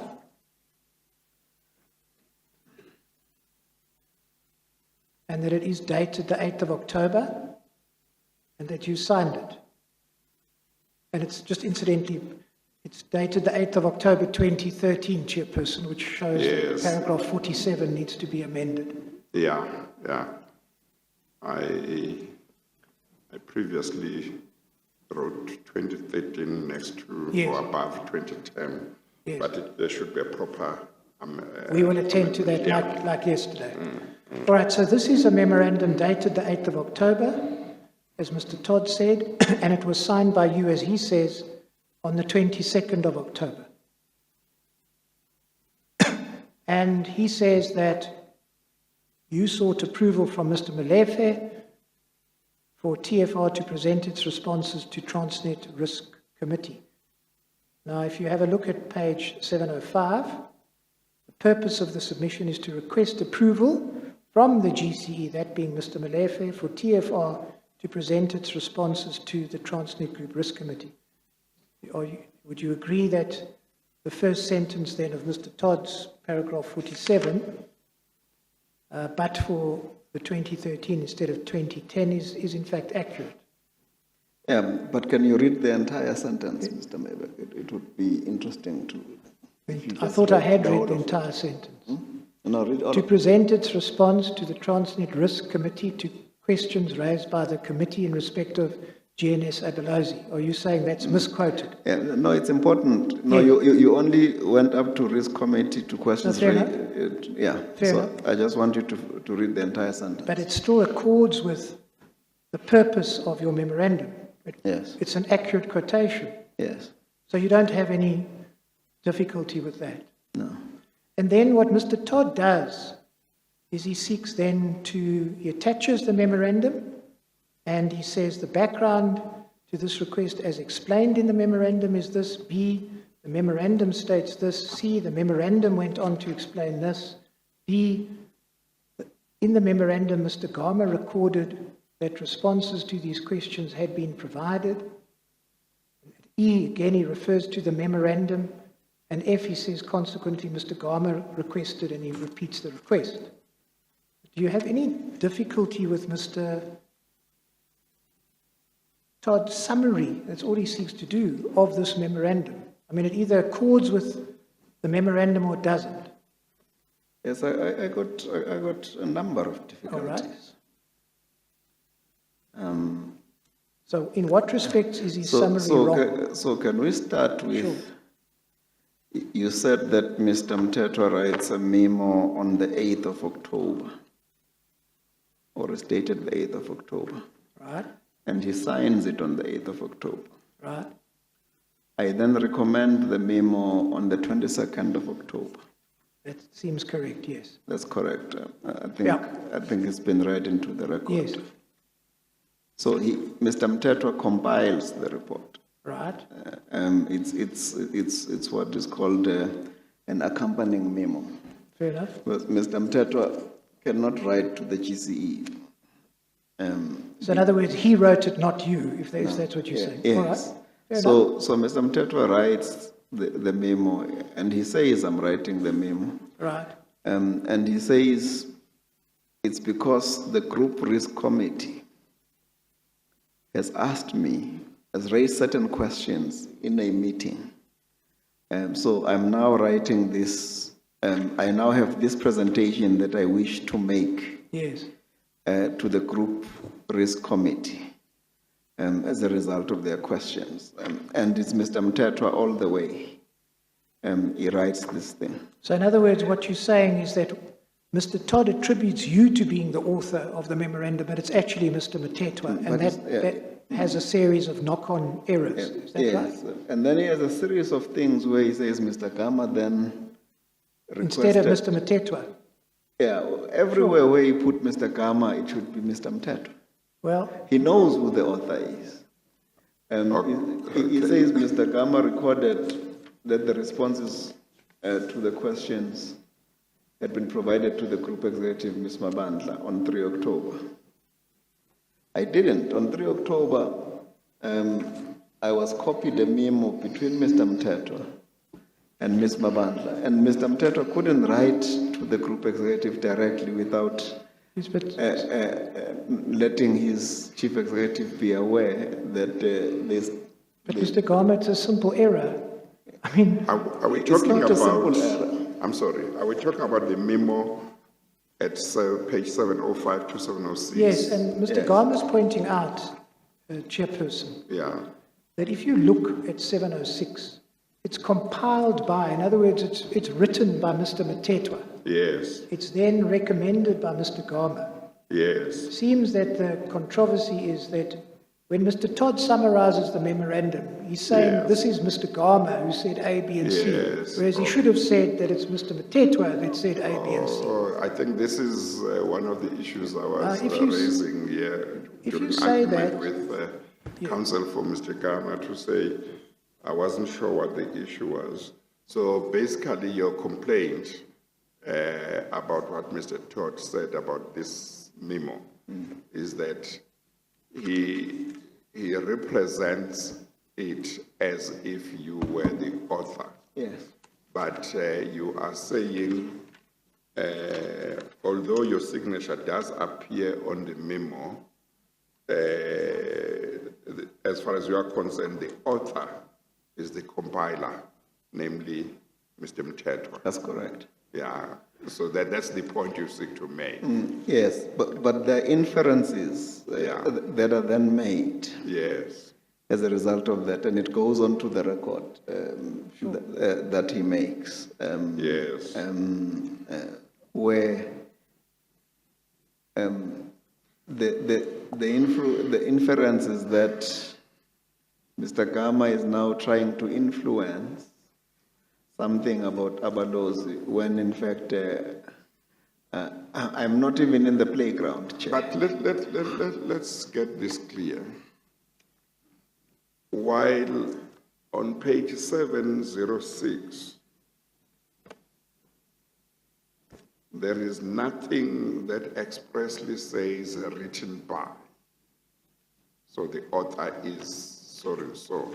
I mean expressly. There's nothing expressly. It says saying that. compiled by. It says compiled by, and then that is compiled by Caesar Mtetwa, Yes. General Manager, Rail Network.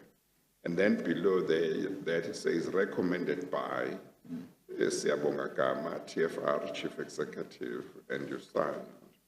Although you have that on page 706, on page 705, the memo represents to Mr. Brian Leff and whoever sees that page, sees the page one of that memo, as the memo coming from you going to Mr. Mulefe. Yes, because That's what appears. yes, because all of the memos Yes. that will go to the group chief executive, Yeah, they have to come from his direct report, because otherwise you will get everybody in the organization writing through the group chief executive. no, I accept that in terms Yes. of protocol or whatever Protocol, internal yes, arrangements, I accept that. Yes. But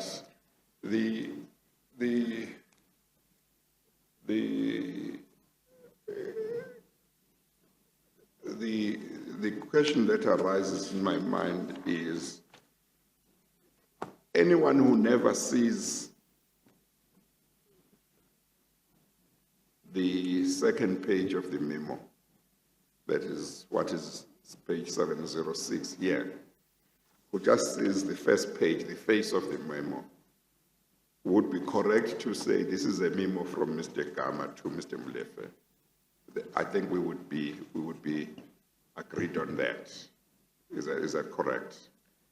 Yes, if they only saw If they that. only saw that, Yeah. that page, yeah. Yes. But if they saw both pages, they would see that the memo was compiled by Mr. Mtetwa, and that you were recommending Yes. whatever Mr. Mtetwa had said in the memo, Yeah, correct, Chair. and you were recommending it to Mr. Molefe. Yes. Yeah.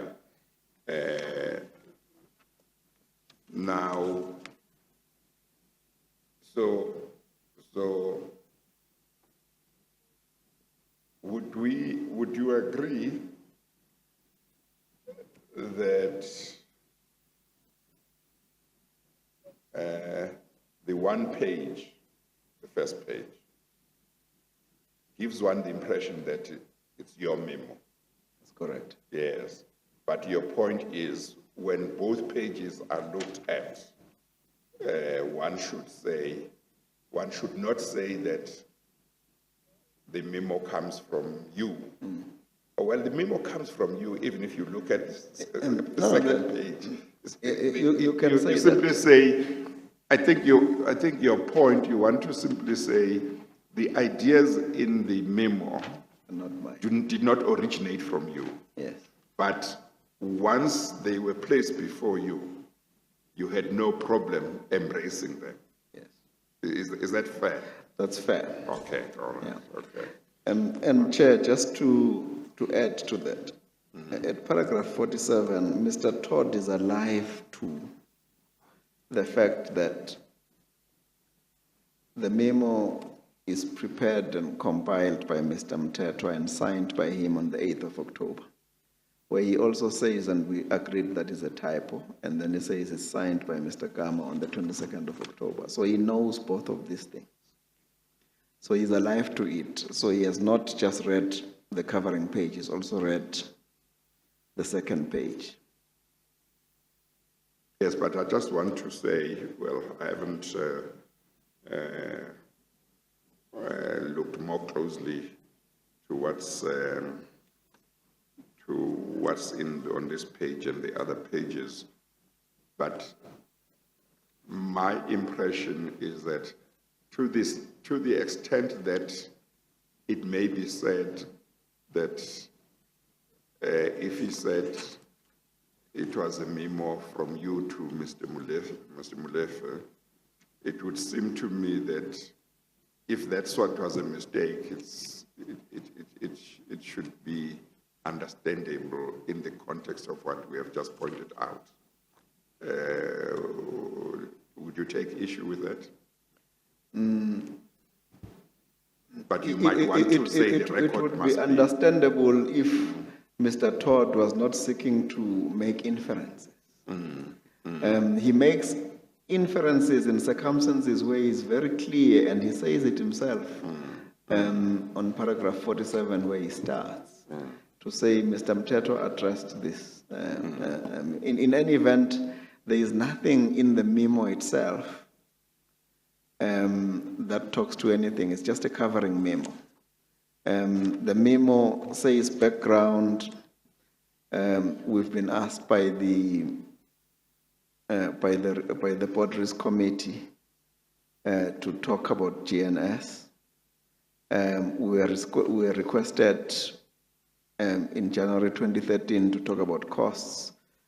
Subsequent to that, the Risk Committee wants to ascertain certain issues, KPIs, etc.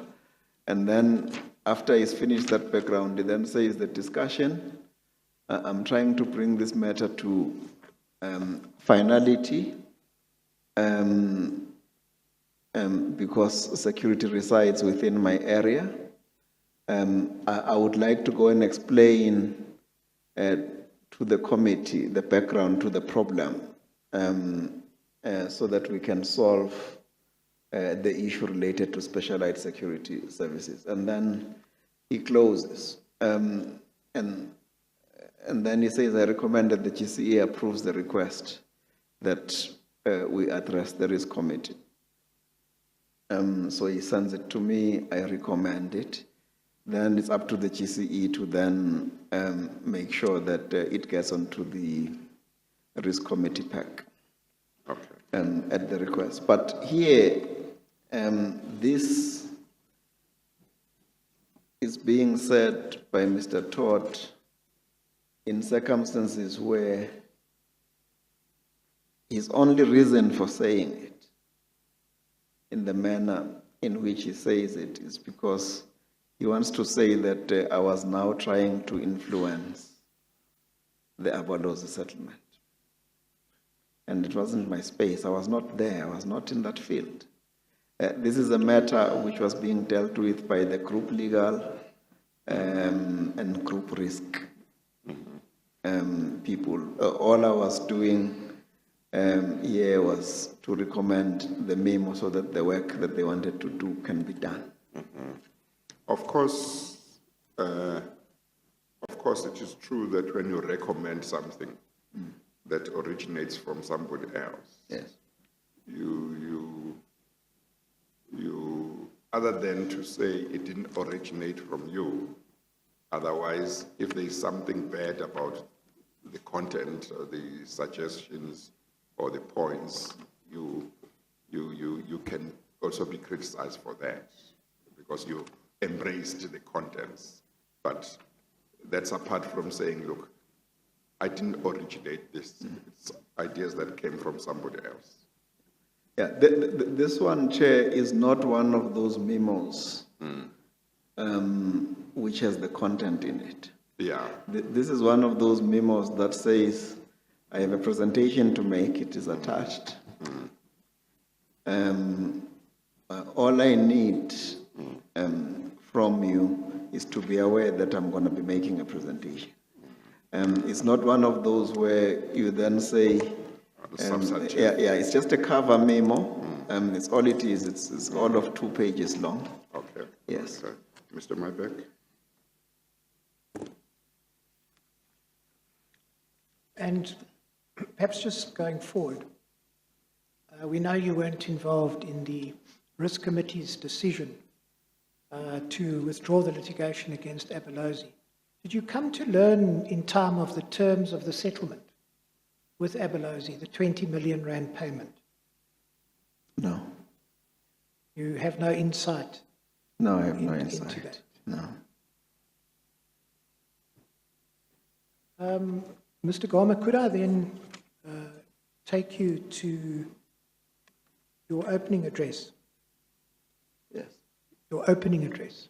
Yes. Do you have it with you? The written document. Yes, it's in my bag. Let me.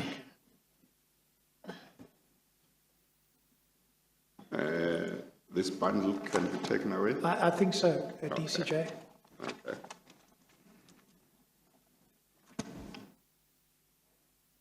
Yes. So I want to just deal with the complaints that you make against the Transnet Stream legal team. And let me say that any complaints that are raised by someone in your position are obviously taken very seriously. I want to just deal with 3 things that fall within my watch. And I want to start with paragraph 2.3. You are right that you were not provided with a Rule 3.3 notice or the affidavit of Mr. Mkhwanazi and Mr. Mklangu at the time. And the reason why you weren't is because you are not an implicated party in your reinstatement. Mr. Mkhwanazi's affidavit deals with why did the board decide to reinstate you, and that is the focus of our investigation. The same applies to Mr. Mklangu. You have in time then received those affidavits, but that is why you didn't receive them at the time. In fact, you received Mr. Todd's affidavit, the initial affidavit dealing with your reinstatement, but you received it because he referred to GNS twice. So when you were given Mr. Todd's affidavit, it wasn't given because you were an implicated party in your reinstatement. So I hope that that clarifies that issue. Then at 2.6 and 3.1. Sorry, before you Yes. you move off that. Mr. Todd was at this commission approximately 14th to 16th of October, presenting evidence. I never received anything about Mr. Todd. I was just told that there's somebody on television talking about you. Well, I can only deal now. I only received it on the 28th of October when I wrote to the commission and I said, I've now seen that Mr. Todd has been talking about me. Can I please have? I received it 2 weeks after. Well, I'll investigate that and I'll come back to you when we resume. But I'm dealing now with paragraph 23. Here you don't deal with Mr. Todd. At paragraph 2.6 and 3.1, you say you didn't get the Fundutsi report, and 3.1, you say there's 7 documents that were discovered late. But you would accept that ultimately the parties have reached agreement that your evidence is deferred in that regard. Is that correct? Absolutely, Mr. Mayberg. I think I did say, and I also said to Chair, that of late there has been a huge improvement and we are able to cooperate and to receive documents, and where we haven't received them, we've been able to defer. And I think as a result of that, we will be filing a supplementary affidavit by the 19th of March. That is the agreement that we reached with your good self. I also just want to make mention of the Fundutsi report. That was a report that was introduced very early on in the commission, and 3.3s were not issued in relation to it. And it was really in that context that it hasn't been given to you before and was produced in the run-up to this hearing. So that then remains for me to deal with your diary. And this is something that perhaps requires more work and maybe even... I'm sorry, Mr. Yes. Mayberg. I can't remember everything clearly about the Fundutsi report and other reports such as M&S reports which have been Yes. received by the Commission. But it is possible that at that stage the thinking might have been that the Fundutsi report, or the investigators were conducting the investigation that resulted in the Fundutsi report, were thought to have afforded affected parties the opportunity to deal with matters that ended up being in the report. So it's possible that the thinking might have been, well, those who conducted that investigation would have afforded those people affected by the Fundutsi report the opportunity to comment on the matters that the report dealt with, and the people would have known about those findings. So there might have been that, unlike a situation where allegations are being made for the first time. Okay. Yeah. And then the final thing I wanted to deal with, Mr. Gama. I'm sorry. Mr. Aldrich, did you want to say something? I do indeed, Mr. Yes, Chair, and I'll be yes. very brief. Yes. I'm not going to accept that explanation and what is being put to my client, simply for this reason. This report was dated 2018. It's come to our attention that some of the implicated parties in this report, you'll find it on the very first page of this report, and our client seems to be one of the implicated parties, a number of these other implicated parties were interviewed in relation to this investigation and during this investigation. So it must have been within the contemplation of this legal team for some time. Our client's complaint, as per his opening statement, is simply this. You held back on this report. You knew I was an implicated party. I was never interviewed in this process. Yet, and this is the context, yet again, I'm expected to deal in detail with interrogatories posed to me in relation to the locomotives issues, when in truth you knew all along that this was a document that I ought to consider for that very purpose. It is in that context that Mr. Gama says this is not acceptable. No, as I said, I can't remember clearly whether the thinking that I mentioned might have been the thinking. What would be necessary would be for someone to go back and check what happened, because if, for example, other people were afforded, it would require a different explanation. But I think what is also good is that in the end, when that was pointed out, an arrangement has been made which will allow Mr. Gama an opportunity to deal with the matter properly. Just to point out something, Mr. Gama was in fact interviewed by Fundutsi. But, Chairperson, I make no excuses for this. This is something that should have been done earlier. We accept that. When it was brought to our attention, we came to the agreement that we did. We've identified a much more limited tranche of pages that we would like Mr. Gama to deal with, and we don't even expect him to put up an affidavit. We asked him if he chooses to, we invited him to deal with them, and he can deal with them to the extent that he's implicated, and if he chooses to do so. We're not asking him for a 10-6 affidavit. We're simply asking him that prepare yourself, we would like to deal with that in evidence.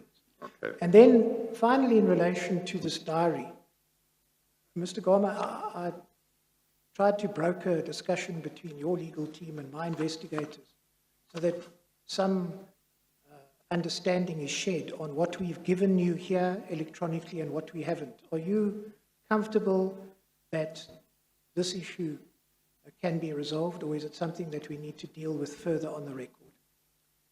No, I suspect that it's an issue that can be resolved. We'll get the IT teams to look at it again, and I think there is some understanding that it may perhaps be resolved, and that would assist us. So we just need to make sure that is it in fact resolved, and I think if it is, then we are fine. Yeah. So, but I think there are attempts by both sides so the long and the short of this, it's and fixed, if necessary, we can put up an affidavit and explain everything. But we have made over a lot of electronic data. In fact, there was so much that Mr. Benjamin saved it on a flash disk and hand-delivered it to Brian Kahn attorneys. We accept that we haven't been able to provide Mr. Gama with the Microsoft Outlook pages that we're all used to. But we've given him the underlying data, and we, I think, are in a position to be able to use that so that we can help him recreate the diary. And that is something that I think both parties are committed to. Okay, no, that's fine. That's fine. Chairperson, I mentioned at the outset that we intend to ring-fence all issues in relation to the locomotives and the transaction advisors. There's only one thing other than that I intend, as things stand, to deal with next time when we reconvene, and that relates to the transaction involving Nkonki. But apart from that, I have no further questions today. Okay, no, that's fine. I think we'll adjourn for the day because I think we have a common understanding that whatever re-examination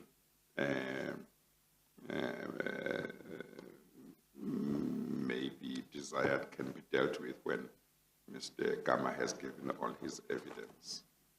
So I thank everybody for all their cooperation, all your cooperation for us to work till this time. we will adjourn. Thank you, Mr. Gama. We'll adjourn, and then a new date will be determined for you to come back. Thank you very much, Mr. Chairperson. Yeah, thank We you. adjourn.